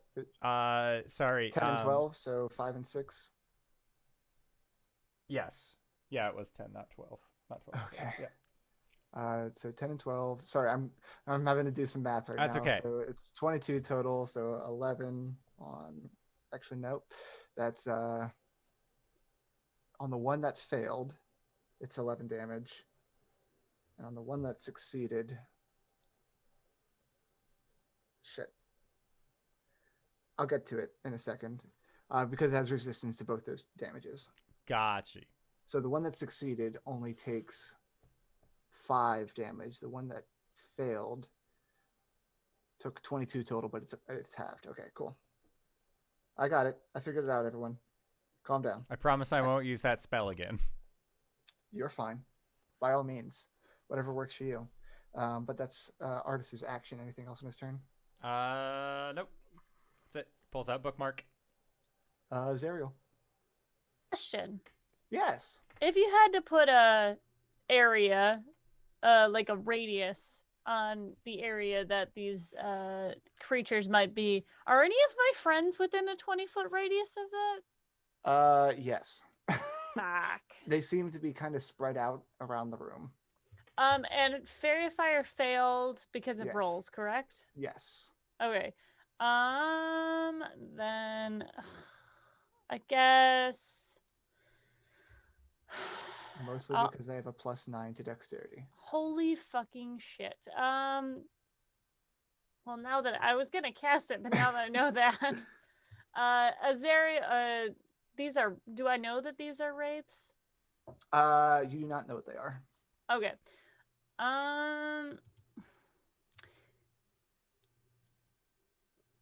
Fuck it, I'll do it anyways. I'm going to. No, not that. I'm going to. He's gonna say, "All right, let's dance," and he like touches himself, and all of a sudden, Azrael just looks like he's moving like the Flash, like the Reverse Flash, like he's all shaky, and he's gonna cast Blur on himself Oh, fun. and just prepare, cool. And like that kind of gives move them- away from people so that we're not all Yeah. bunched. That just gives them like Disadvantage. disadvantage. Unless they have like tremor sense or true sight. They don't. Oh, good. It's like, Wally. Can I see like where the frost particles are, where they were last were, and just start swinging wildly? Sure. You're still going to be making the disadvantage, but you can swing wildly.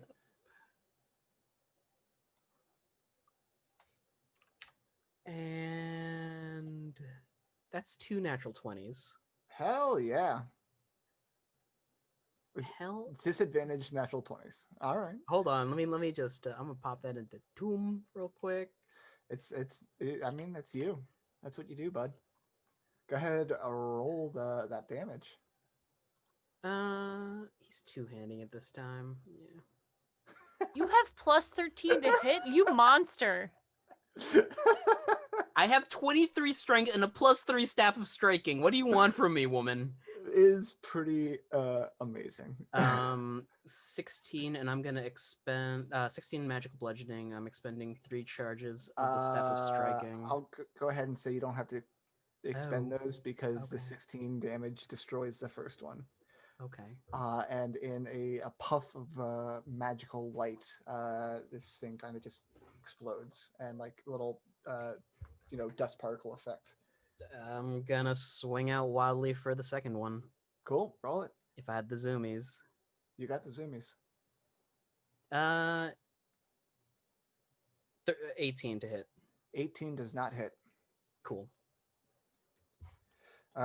Cool. That was Wally. In kind of that like kind of staticky shock noise was going around the room. And does invisible creatures have advantage on their attack? Yes. Yes. Okay. Yeah, There are if you can't see them, people have advantage against you. cool. There are 3 of them left in the room, and they're going to start zapping out. One of them zaps at Wally for a 23 to hit. That hits. Cool. And as they zap out, they become visible. Against Flint. Wow. Well, what's Flint's AC? That misses. And then the last one was going to be against who was it? Baz. That's me. For a 30 20 to hit. Yes. Cool. Wally, you take 8 lightning damage. As you take 8 lightning damage. As these things become visible, you realize that they are will-o-wisps. Will-o the wisps. Don't fall them into the bogs. Don't follow them into the bogs. Tesh. Sweet. Tesh is going to attack one of the ones that revealed itself. Yep, all 3 of them revealed themselves. Sweet. So Time to stabby. He's gonna get up next to one and then do his best. yeah, they're kind of like hovering in the air. I have the natural 1 for the first attack, so I'm losing the fight. Now it's time to make a second attack. That's better. That's a 25.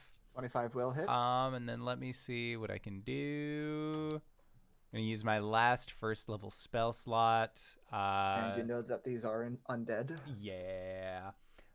So it is going to take 7 points of magical piercing. Yep. And then that one's cocked for 13 points of radiant. Cool. Okay. It is almost dead. All right, that's all I can do. Dragon bait. Dragon bait, go kush kush. Go dragon bait. Go. At disadvantage, right? They're still invisible. Nope, they are all visible. Just kidding. Let's go. Fuck them up. Oh, Yeah. 17 is the lowest. okay. 17 misses. Oh boy. 23 hits, I assume. Yep. All right, and they are undead. Yes. Ballin'. Let's go. 25 damage. Awesome. Dragonbait runs forward and it swings wide on the first hit and then brings it back up to cut this thing in two. And it too bursts into magical light. Flint is back at the top of the round. Alrighty. How many of There these things are are left? 2 left. Okay. Flint is gonna take out his magic Yikwa. And he's going to attack for a 14 for his first attack. Nope. Nope. All right, and he's going to attack for an 8 for the second one, and those both fail. Yeah. All right. That's it for Flint. Cool, but Baz, it's you. Baz is going to line up a shot. I have a question, Yeah. Steven specifically, both of you, actually. So Tasha's just came out. Yeah. Right? Now, do the features in Tasha's, do you have to like switch those out for anything else, or do you just get them? You just get them. Okay. There so are there's- some that are additional class features or like replacement ones, but it'll say as a prerequisite, like, hey, you can use this in place of this other thing. If you were planning on using the take aim or like steady ability or whatever, that's just something rogues have now.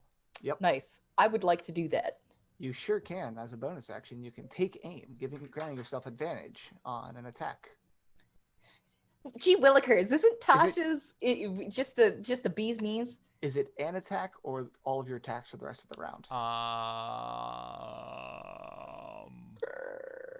I can figure that out while you are making your first attack. I will do that. I'm gonna use my longbow. Okay. I have to. Okay, does a 25 hit? Yes. It is the next attack on the current turn, so only Okay. the next Only one. one after you do attack. it. Yeah. All right, But it gives you Uh, advantage, so you get your sneak attack on it as well. which is nice. Minimum damage, which is less nice. So 6 piercing magic damage. Yep. And here comes the sneak attack, which will be 9. Cool.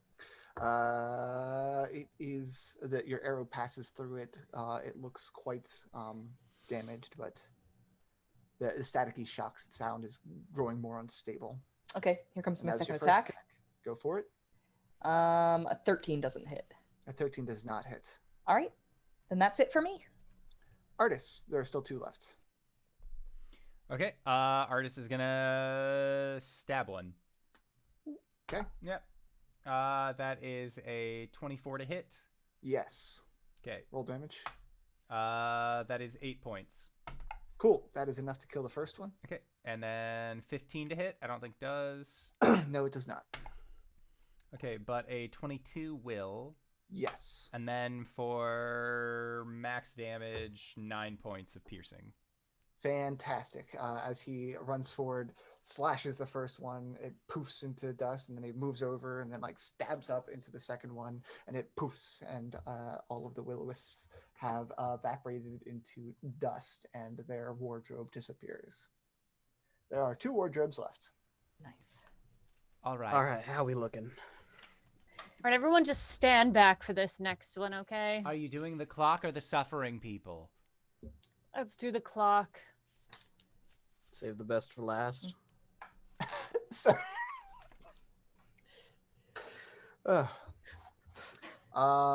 Actually, Flint is feeling kind of hurt. He's not going to be, running forward in the following fights. Just Good. FYI. I'm going. Azrael, like before Mage handing this door open, says, "I'm going to use a fireball.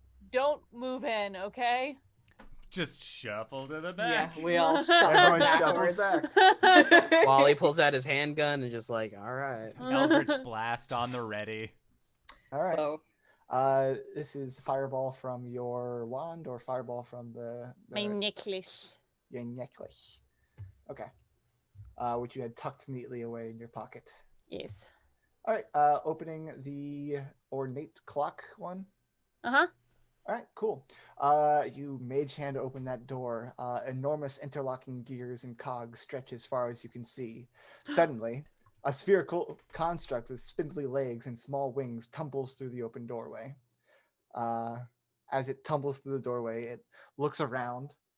Like it fell prone, looks up, it looks around, scrambles up, and then tries to jump back into the wardrobe and kind of just bounces off of the entranceway. What? Who are you? Eldritch Blast. Wait. We were all Hold fire! we were prepping in case anything came forward. Something has come forward. Tesh does not feel like Roll your attack. that is a 22 to hit. Cool, roll damage. 4 points of force damage. I think it's more theatrical because it only has 5 hit points if you just kill it. Okay. Because this poor little monodrone just got rebuffed into the real world. It just disintegrates as soon as it pops out, looks confused, and you eldritch blast it, and it disintegrates away. And the wardrobe also disappears, and there are 4 gems lit up with 1 left. Problem solving. Raise the hand over to Tesh. If a child walks out of the next one, can we please just, maybe pause a second? What if it's a demon child?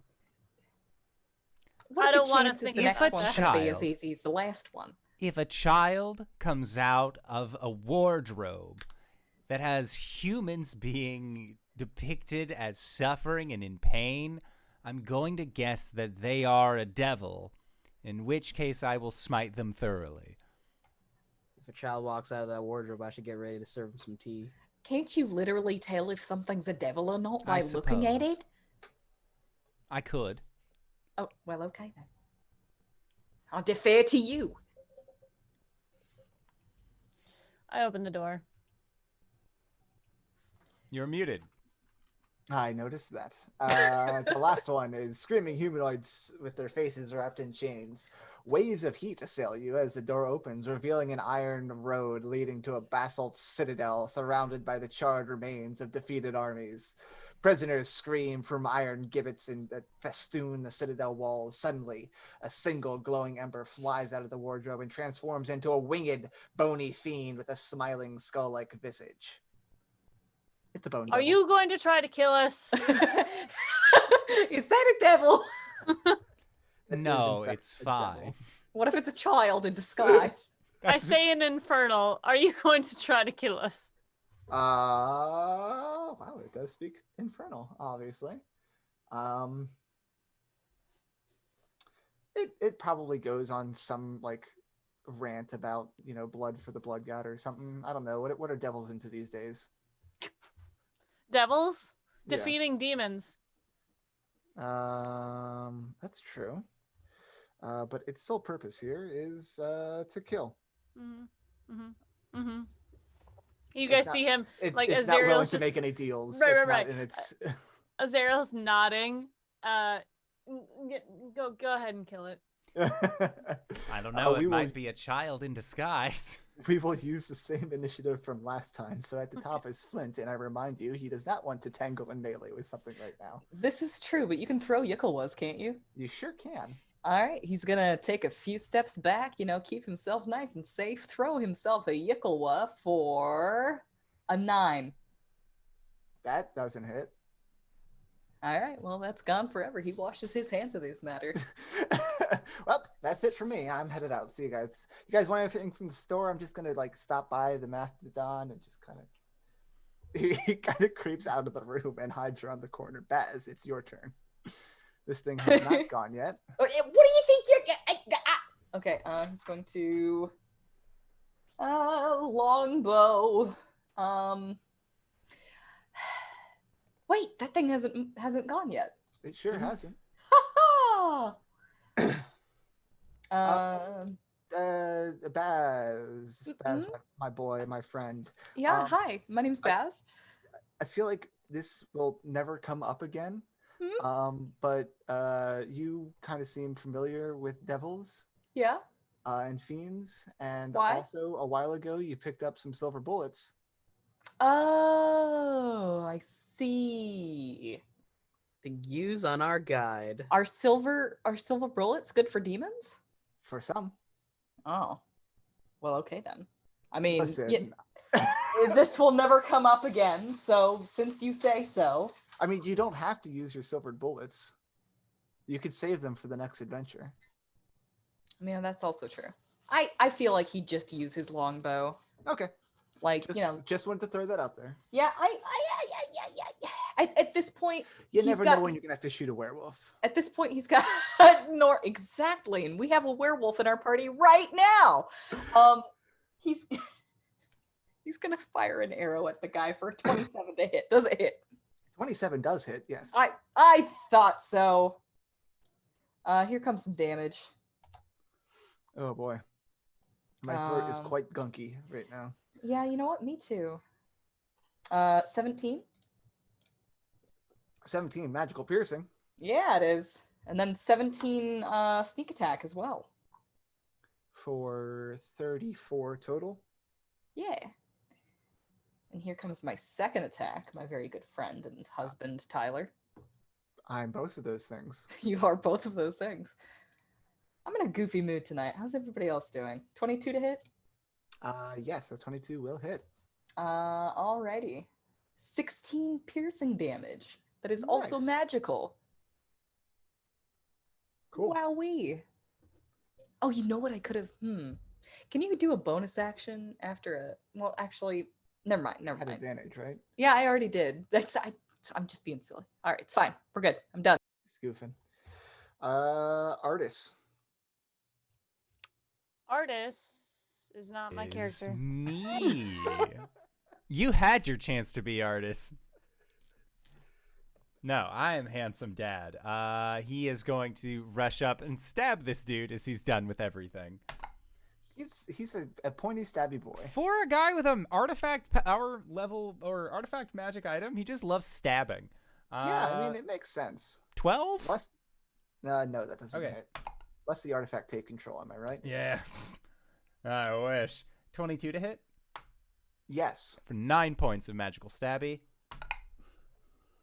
Magical stabbing damage. And then 18. 18 will not hit. Okay. That's it. Awesome. Artis, you're a good stabby boy. Azrael. That is me. Hi. I am going to point ahead. I'm sorry. Did Artis run in? No. Yeah. Artis, stop it. Can I get a 20-foot radius without hitting him? You can Does that go finagle back? it. He's the only one next to it, so yes, you can finagle it. Cool. I need him to make an intelligence saving throw as Uh-oh. let me see. Uh-oh. What's the DC? 15. Okay. We'll see. Uh-huh. They have a thing. Okay. They do have a thing. Thank you for reminding me of the thing. Magic resistance. They have advantage. Anyway, I did end up rolling well. So at 20. Okay. So he's gonna take half damage. Right. Let me just double check. Failed to have half as much on a successful one. They are going to take 15 psychic damage as psychic energy explodes in their mind and a static starts to ring in their ear and then fades. Is this synaptic static? tinnitus. Hell yeah, it is. Oh my god. Mop. Up. Uh, Anything else on your turn? no, I'll back up. Okay. Wally. He's gonna rage. Last one for Okay. the day. Run up and the good old reckless attack. Hell yeah. That won't come back to bite you. That won't come back to more. Hey, that's another natural 20 Hey, that's good. with a natural 1 on the side. Just a little natural one on the side. As a treat. Oh, that's fun. 15 points of bludgeoning damage. Okay. This thing hasn't gone yet, right? No. He is going to give up his second attack to let Baz fire off an arrow. Do it. Buddy, you're amazing. Add 6 to the damage. Yes, good. I rolled a 19 on my. I mean, it doesn't matter, but like 19 is a critical for me. Yeah.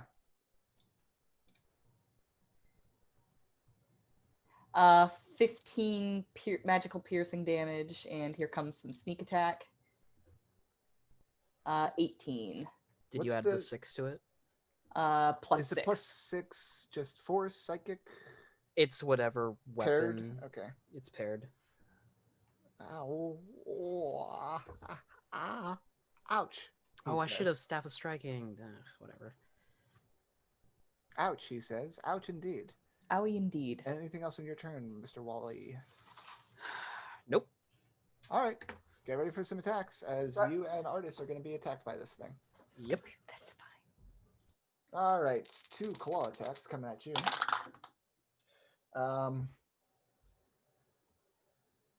No. With advantage, I rolled a 3 and a 4.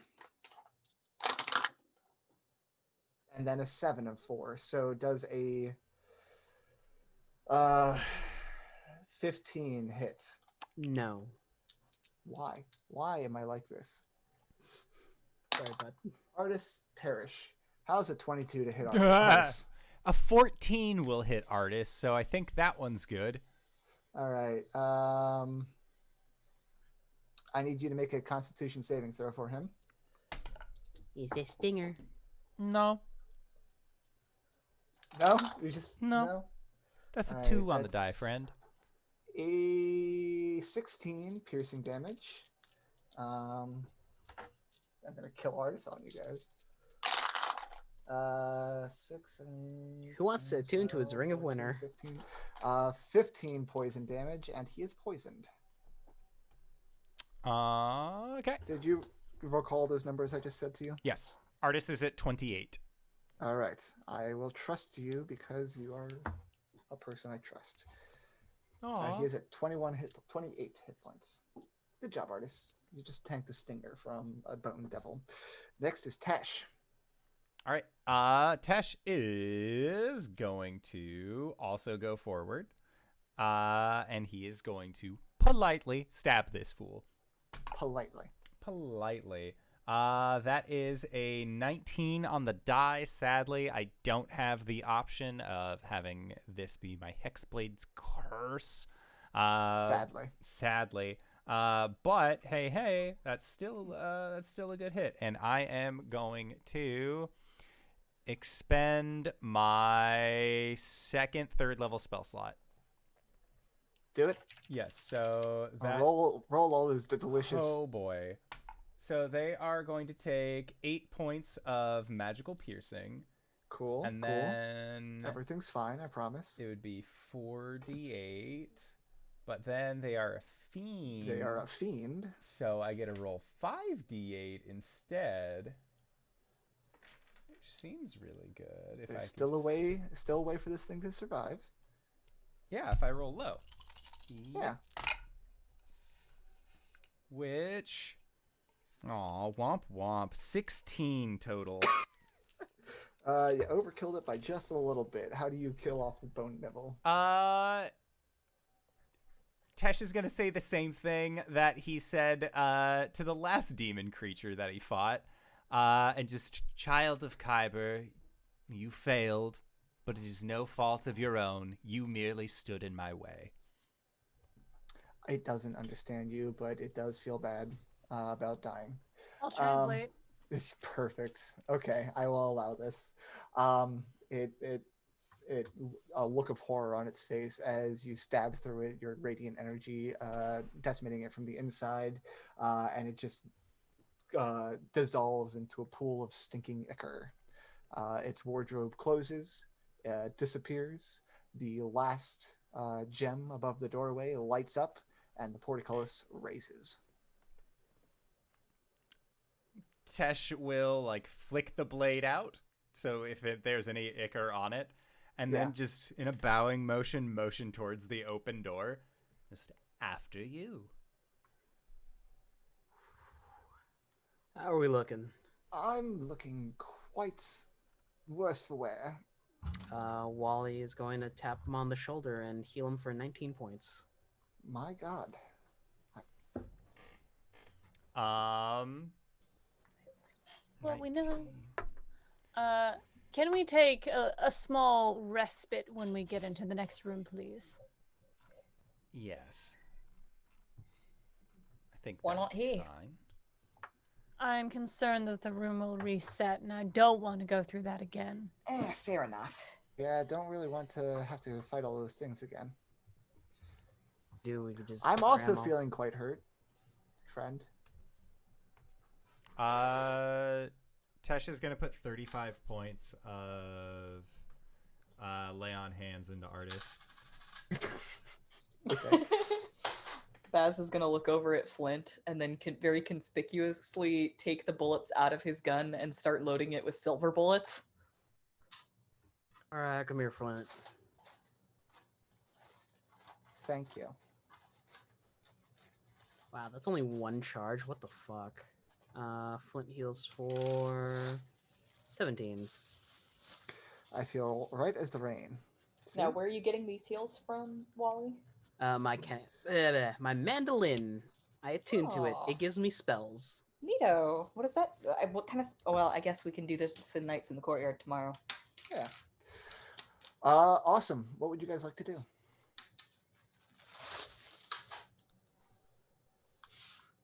I've been using Wand of Wander incorrectly the whole time, by the way.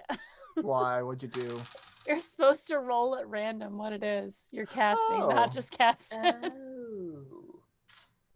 You have been very lucky that whatever you wanted was what was randomly rolled. Exactly what Yes.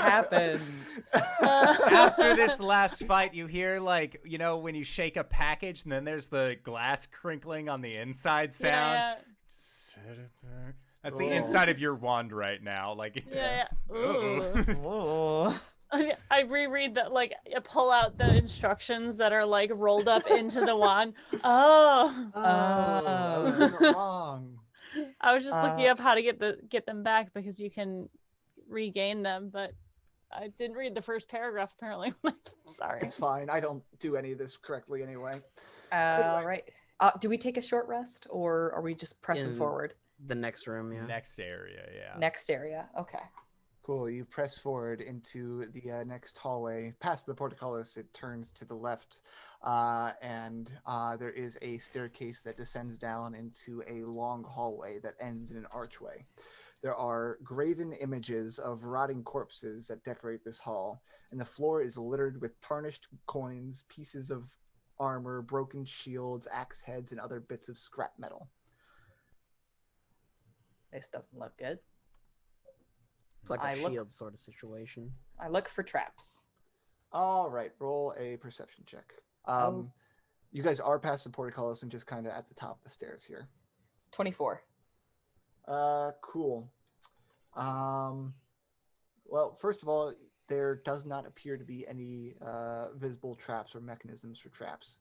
However, looking down to the end of the hallway, there is a yawning archway that has a keystone adorned with an iron bull's skull, which bites down an ivory ring.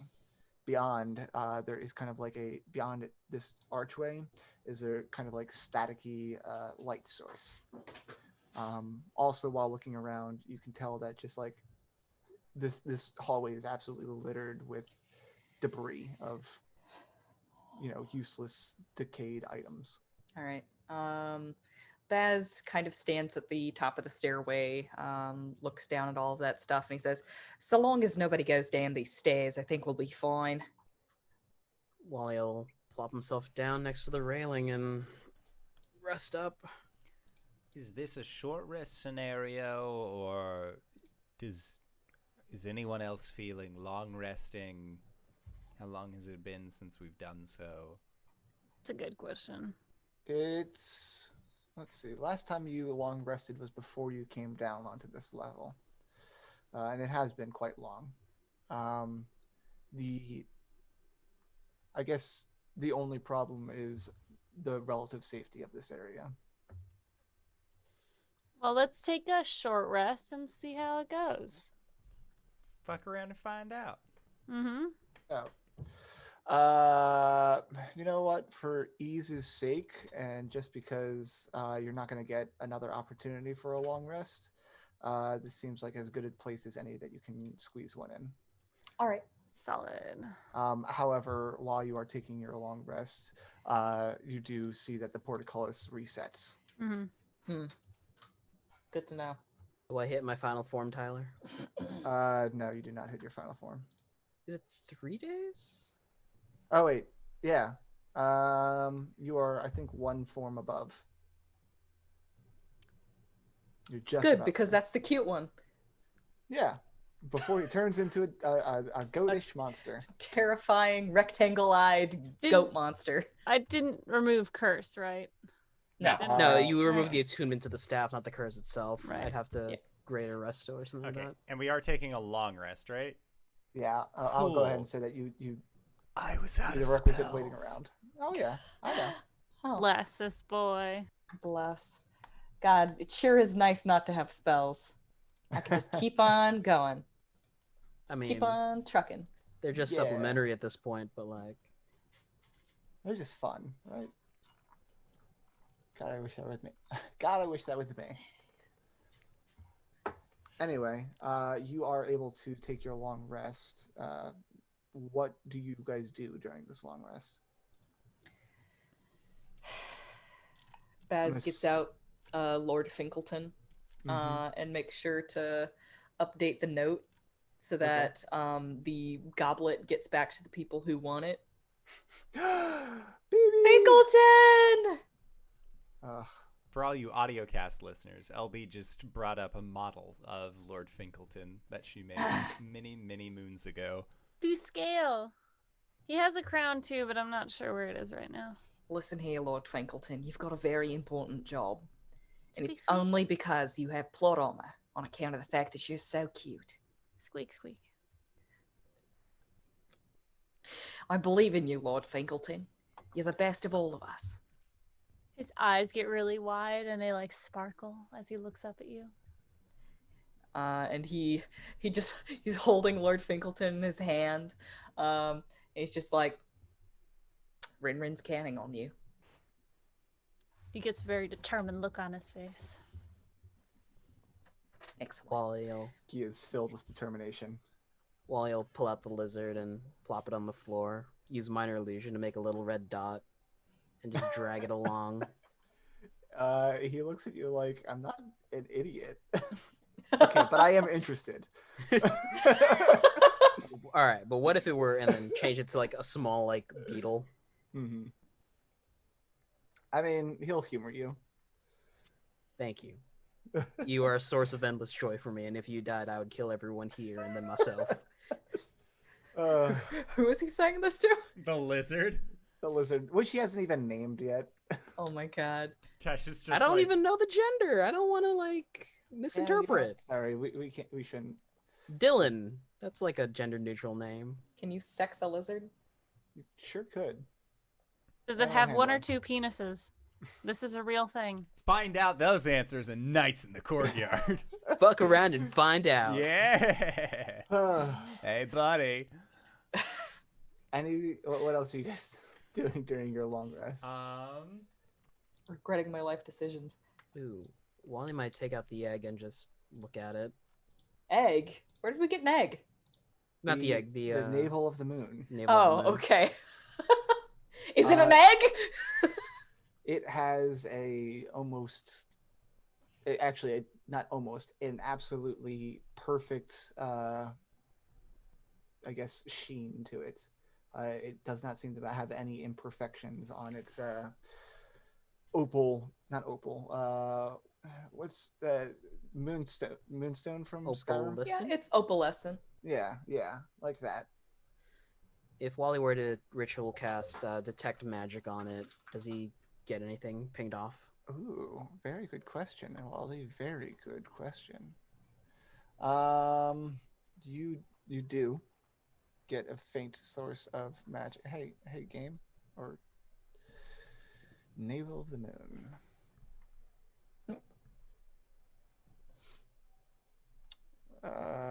Sorry, there's something in the legends that I would. If I remember correctly, legend says that you'll always be able to find your way home. That is what legend says. It's like the compass from, I guess, like the compass from Pirates of the Caribbean, but to home. And home is where the heart is, so the real home's in your chest. The navel just. Oh. Fuck. But yes, that is what you kind of detect from this thing. Basil lean against the wall and chit chat with Wally. So that's the big important thing that you came down here for, eh? Yep. Was it worth it? Remains to be seen. Depends on how much I could hawk it off in the city. Speaking of, you didn't have homes before? Yeah, guess I didn't. So that's new. I figured. I mean, this tomb does some weird shit to us anyway. I figured this might as well happen. Doesn't hurt, does it? Not when I headbutted that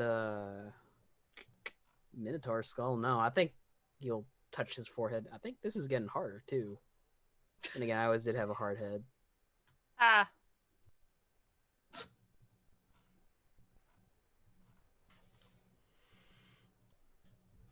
What about you, Mr. Baz? You finding everything you were looking for down here?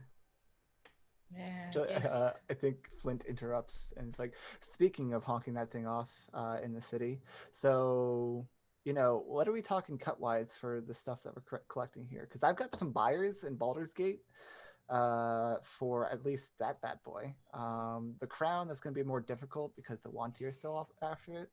I mean, we'll talk about the finder's fee when we get the full price, but I'd say 15% sound good to you? That sounds great. You're all forgetting. We're going to have to make our way back through a dangerous jungle. And the way we got here was by flying past it all. Yeah, but we're like kind of in the southern portion. There's a ship in Kitcher's Inlet, I think, that some people took here. So, I mean, we'd be able to just sail our way around. Bish, bash, bosh. We shouldn't go right back into Port Nanthru because then the dragon turtle will try and steal our gold, and we don't want that. I'm sorry. I'm sorry, what? Oh, the dragon turtle that lives in the bay of Port Nanthru? I mean, if we just stuff everything in the bag of holding, it can't detect it, right? I mean, it gets pretty... It demands. I know that it's destroyed a few ships of people that don't throw tribute into the ocean. Well, pay the troll toll. Yeah, but we could just sail back to the Sword Coast. From the south. Yeah. That'd be a long journey. But... Nah, but don't we have to go into Port Nianzuru anyway? Out of character, where's our buddy at? Where do we need to go to meet in her? Port Nianzuru, yeah. Yeah, no, we need to go back to Port Nianzuru. Well, we can figure out a way to get past all that nonsense, but the goal here is to get as much as we can out of this. After we solve the world-ending crisis that you guys were gonna do. I mean, we're kind of putting the cart before the spider here by talking about how we're going to spend all of our hard-earned riches when we haven't even survived the tomb yet. hey, I figure if we survive the tomb, anything the jungle throws at us is a cakewalk. Exactly. See, this guy gets it. Baz, are you looking to go back to the Underdog? Shit, no. There. Might as well ask me if I'm asking to die. You going back to the Underdark? I don't know. I haven't decided yet. There's nothing down there for us. Just darkness and Speak spiders. For yourself. I have a fortune down there. Oh. if y'all are looking for some good down-home cooking, y'all can swing by my place. Nah. I was planning on returning to my family, and hopefully, Baz, you were going to be joining. Yeah, it's in the plans. And the offer is extended to anyone who is willing to, well, leave all of this soulmonger nonsense behind and start fresh in a wonderful house. I guess set my ma up, then I guess I'll be looking for my next great adventure. You're always welcome in House Falaran.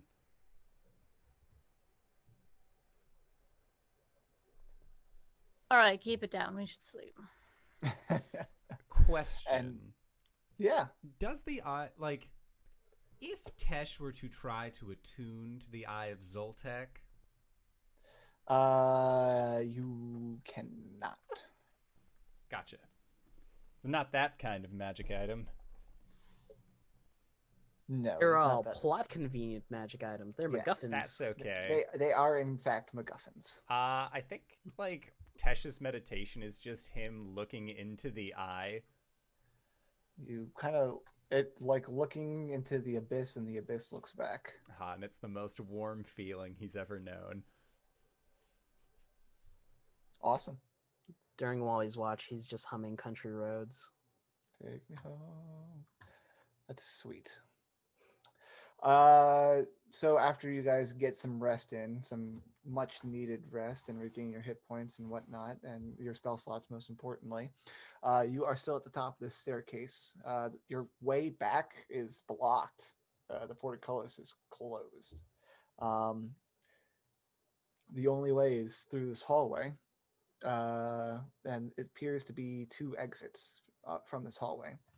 A passage off to the left, and then beyond where that arched doorway, where there is kind of a eerie electrical glowing. You said and- electrical glowing? Yes. We would know what that is, right? We know what electricity is. Yeah. You guys do. And of course, Baz saw that this hallway is, not necessarily mechanically trapped, but there is something off about it. Yeah, no, there's all kinds of detritus and rubble down there. Wally said it reminded him of the shield up a few floors. You know the one. Oh, no, I said this is a shields out sort of situation. Oh, well, you said that, and then it reminded me of that shield.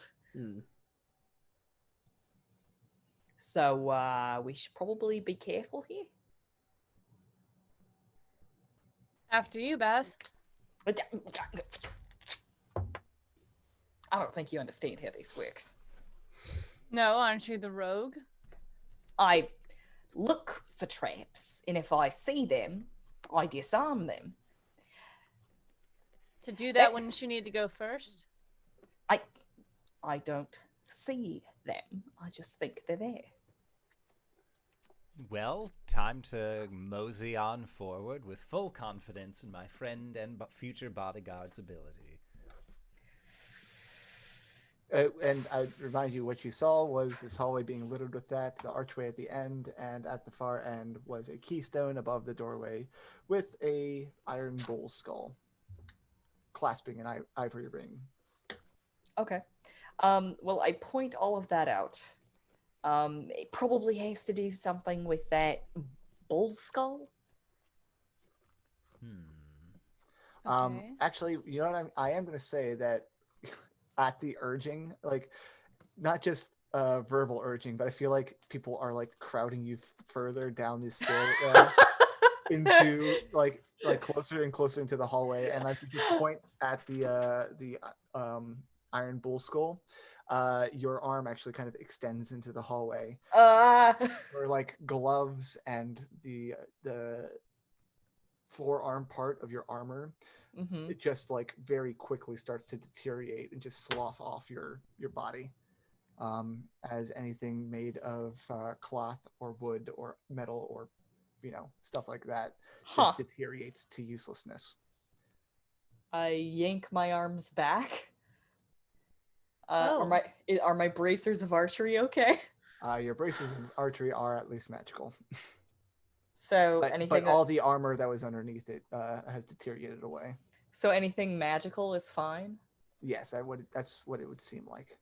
Mr. Tesh, Yes. I know that you've been practicing. I'm sorry I've caught you a few times. Would you care to do the honors? Oh, of course. If you wouldn't mind standing back, and Tesh will bring out his rapier and with a quick flourish from bottom to top, cast a Dispel Magic at this thing. Hey! Hey! Where do you cast it? I'm gonna cast it at the bull's head, right? That's what I needed to do? I think so. I mean, it kind of feels like... It feels like the thing to do. Or like the ivory ring, one of those things. Well, we'll find out. I guess we will. Roll it. Okay. No. What'd you get, bud? Well, that was a 4 on the dice. Mm-hmm. So, with my spellcasting modifier, a 6. I see. Want me to give it a try? Can all of you just do this now? Look, the easiest way that we could get through this is that if it's removing armor and other things like that, we all just get naked, put our gear into the bag of holding, go past where it is, suit back up.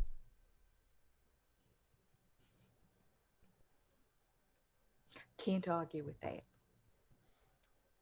Wally pulls out the lute, quiets himself, and just listens. There's probably a hum that he hears with the magic and just plucks a chord and casts Dispel Magic on the same place Tess tried. Tesh is undressing in the background during all of this. I got a What was that? 21? 21. All right, awesome. It's As just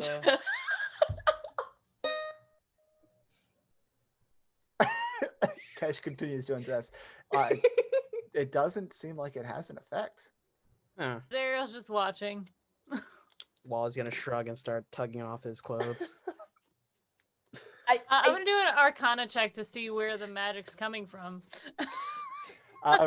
Arcana check. At the very least, our weapons It's a are natural magical. 20.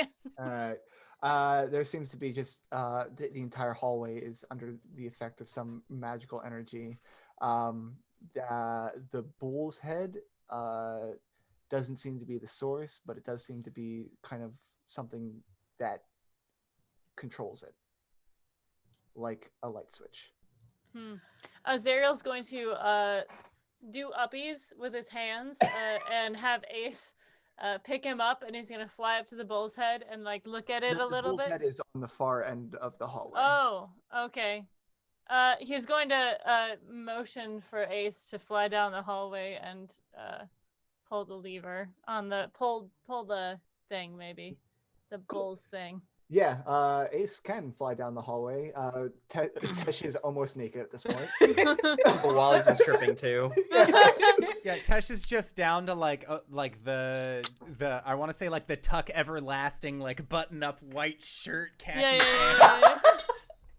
Baz is just watching all of this with like, he's got like the Muppet face going on, you know, like the big eyes, the like pursed lips, and like just a vein that's starting to like stand out on his forehead. Wally throws an arm over Tesh and looks over to Baz. See something you like, Mr. Baz? A shirt flies over Baz's face. It's Artis also. Both Artis and Dragonmaid are also stripping.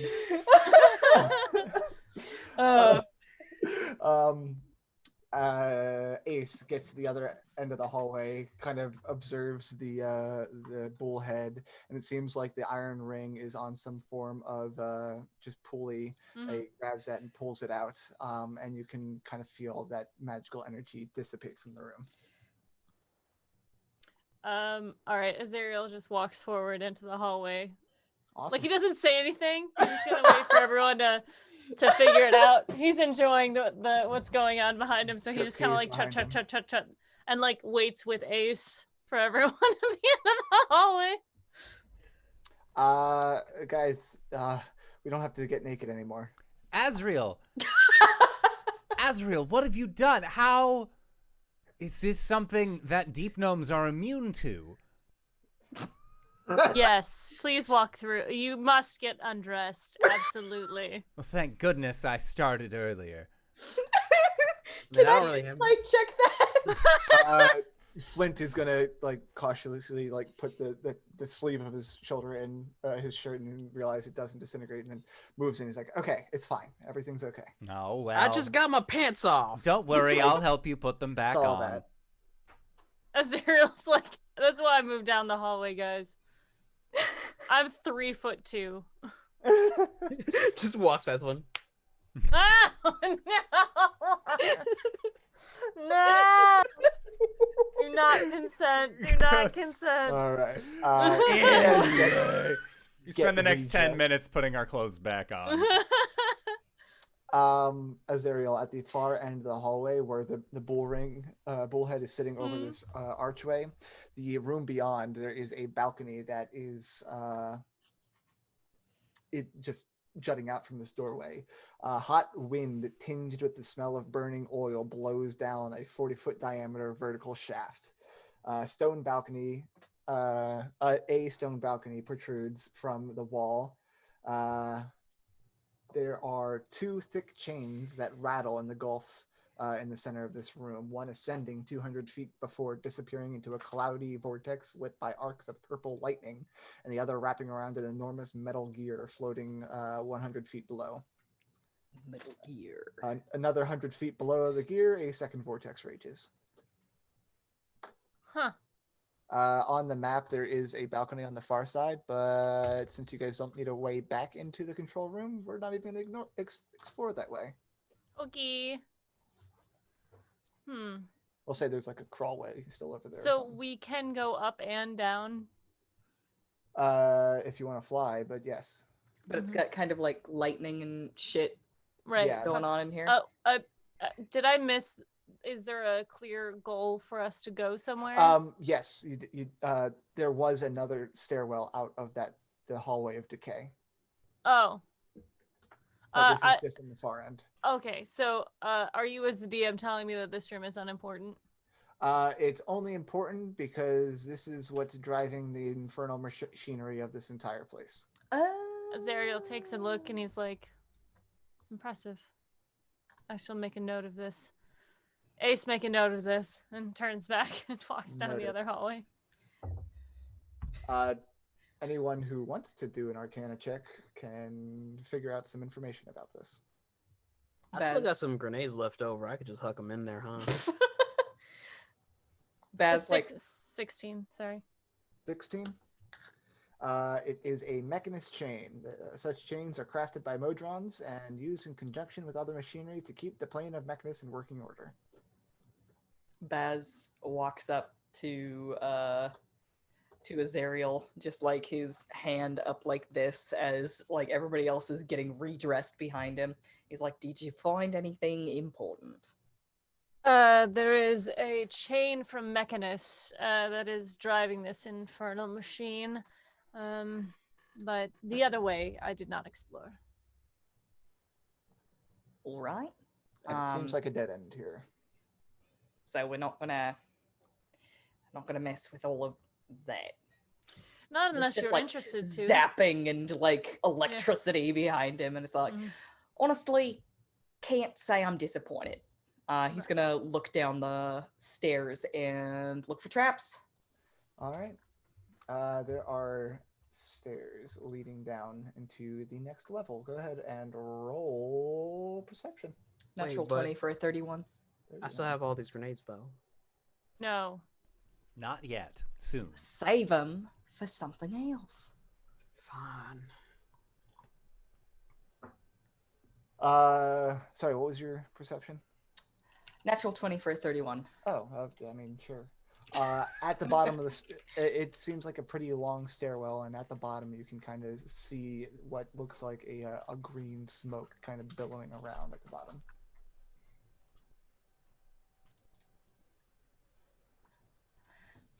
I've been But poisoned. there doesn't seem to be any traps in the stairwell. I've been poisoned twice today. Does this look like poison? I mean, it's like 60 feet away. Cool. I will. It either is or it isn't, from what you can see. Cool. Guys, there might be more poison down here. I figured it out this time. What? Tesh will use his Sword of Life Stealing. One of the charges creates a gust of wind to help disperse gas. Cool. Swirl around us, so that way the gas doesn't even get near us. You guys... Are you going to bury Alan arms it? But with my rapier, just... Yeah. I don't know how much longer I can keep this up. Probably like a minute. Let's go. You guys descend the staircase prior to you doing that, so that it's not... I mean, theatrically, it's great. At the bottom of the staircase, green smoke billows out from a bronze cauldron in the middle of this 20-foot high vaulted hall. What was barely visible through the haze, and now becoming far more clear as Teshvael clears up some of the smoke, but it's still kind of billowing out of this cauldron, so he kind of like makes it swirl up out of this cauldron, so you can kind of make out the entire room. Mm-hmm.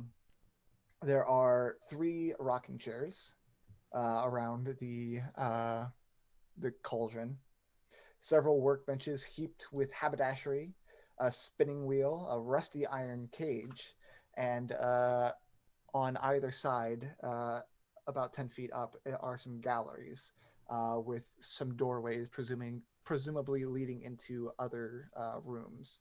And at the far end of this hall is a large green gate. And if you give me a second, I can try and show you what it looks like. All right. Can I make a check of some sort to see if the gas coming out of the cauldron is poisonous or like harmful in any way? Check.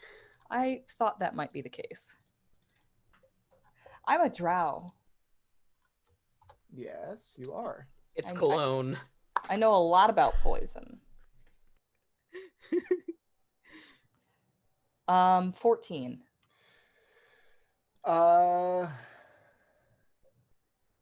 Doesn't seem like there's anything poisonous about this.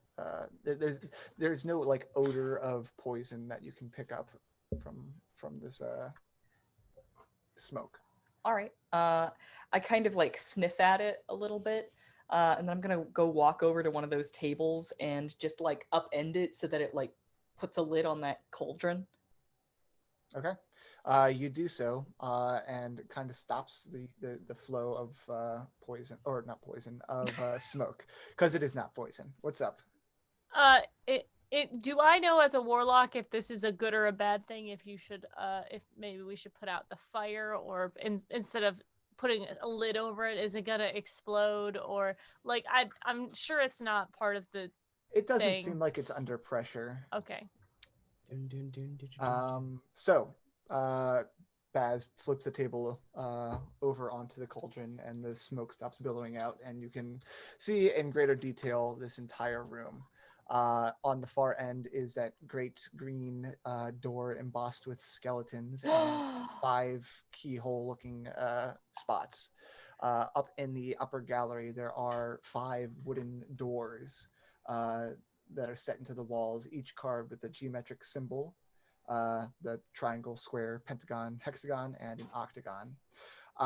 There is a cage that is open, the lock broken, and from behind one of these shelves or desks, 3 tiny figures waddle toward you. A straw doll with rusty pins sticking into its body, a faceless child molded from clay, and a stuffed monkey with the lower body of a unicycle.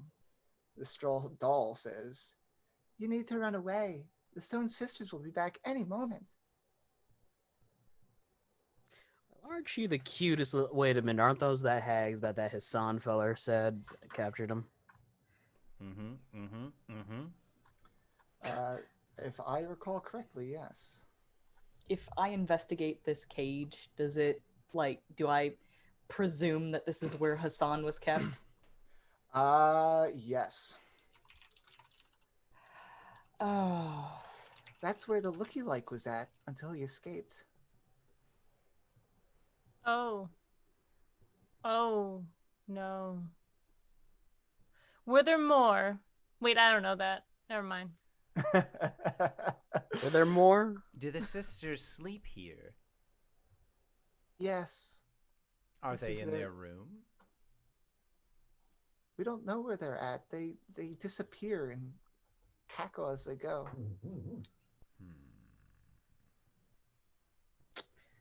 Sorry, I'm distracted now, knowing that Hassan definitely was super naked coming out of there. Yeah, Because that's the only incredibly way naked. out. Wolverine. But Is there lower. anything while they're having this conversation, Azrael's gonna start looking around and see if there's anything like magical that we might want.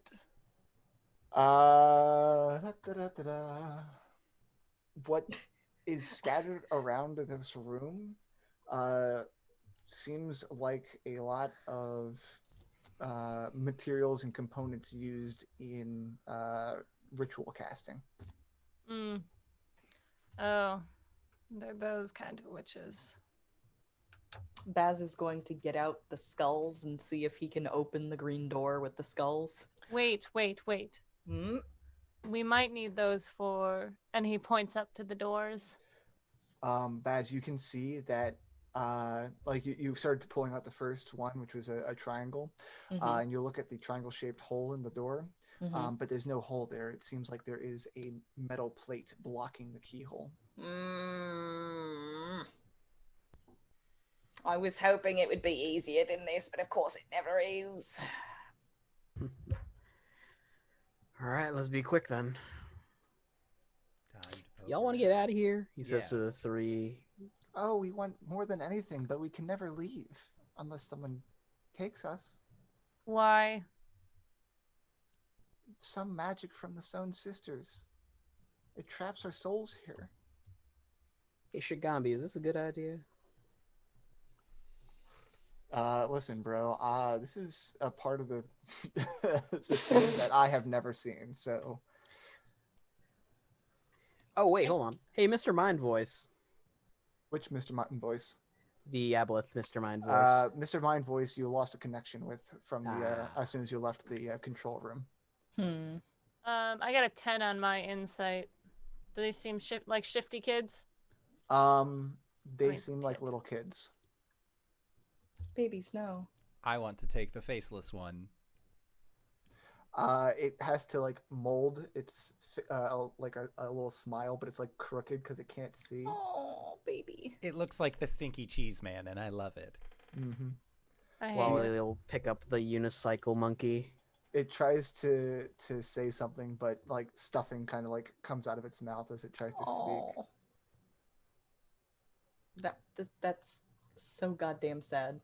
Azrael just has a very like upset, like disgusted look on his face as he looks upon these things. Hey, you know, They're very wild? disturbing to me. What? You need the keys to open the gate, but to get to the locks, you have to do the trials, or at least that's what the sisters say. Isn't this whole goddamn place a trial? What are the trials?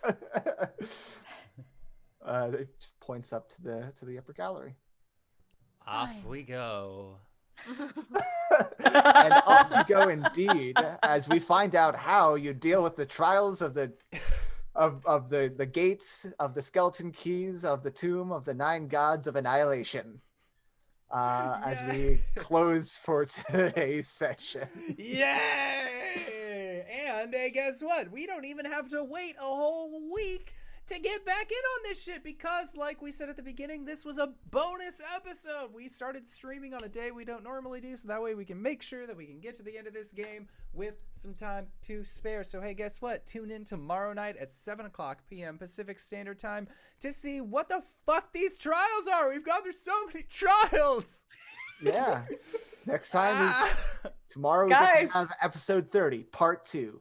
We're on to Annihilation. We're on the last level. It's 30 dash and then the Roman numerals for 2. But 30 is standard numericals. Don't ask me. Blame Final Fantasy. So, Tyler, where can we find you? What do you do? Hi, guys. My name's Tyler. You can find me at Frothy Inferno on Twitter. Otherwise, you can find me here on Sunday nights, usually. Not on the bonus episode nights, but on Sunday nights running Tomb of Annihilation, which in the next 2 episodes, we will hopefully conclude. Hey everybody, I'm RJ here on the channel, but you can catch me at RJustice282 on Twitter and Twitch, where I tweet about the nerdy things in my life and sometimes stream video games like Monster Hunter. You can catch me here tomorrow as, again, Wally, the Bard Barbarian Fighter, on Monday during our homebrew campaign as Calum, the Shatterhide Wizard Cleric. Oh, also, Sunday morning, catch myself and Danae Keener of DanaeKeener.com over at the Hype Goblins channel, where we are playing through their Nexus adventures. I play Roland Grandbrook. He's a medic. He's trying his best. Oh, also next week, Thursday. Hey. It's Elegant Suffering Season 2 over at GGK. I don't know what I'm doing. DanaeKeener.com. Hi, I'm LBHackEmUp. You can find me at LBHackEmUp on the Twitters and the Twitches. Tomorrow, I will be on G Game Nights at 4 o'clock doing our Slaying 101 game as our sweet girl, Abby. And then I'll be back here for Tomb Monday night for keeps. Hells yeah. Tuesday, I'll be streaming on my own channel at 3 o'clock doing something. I don't know what. Probably Dead by Daylight, let's be honest. Then back to G Game Nights for some Heroes, a mask game, I think. And then Wednesday is Nerd Immersion, and Thursday back on my channel. Hopefully tomorrow I won't feel so sick. Hey, DanaeKeener.com. Speaking of DanaeKeener.com, hi everybody, I'm Danae Keener. You can find me at DanaeKeener.com. I do nerdy drawings mostly related to D&D and a lot of things on this channel. I play as Coriander the Elgin Paladin on Mondays during our homebrew game over at the Four Keeps. Right here on Sundays, I'm usually playing as Baz the Drow Rogue Fighter during Tomb of Annihilation.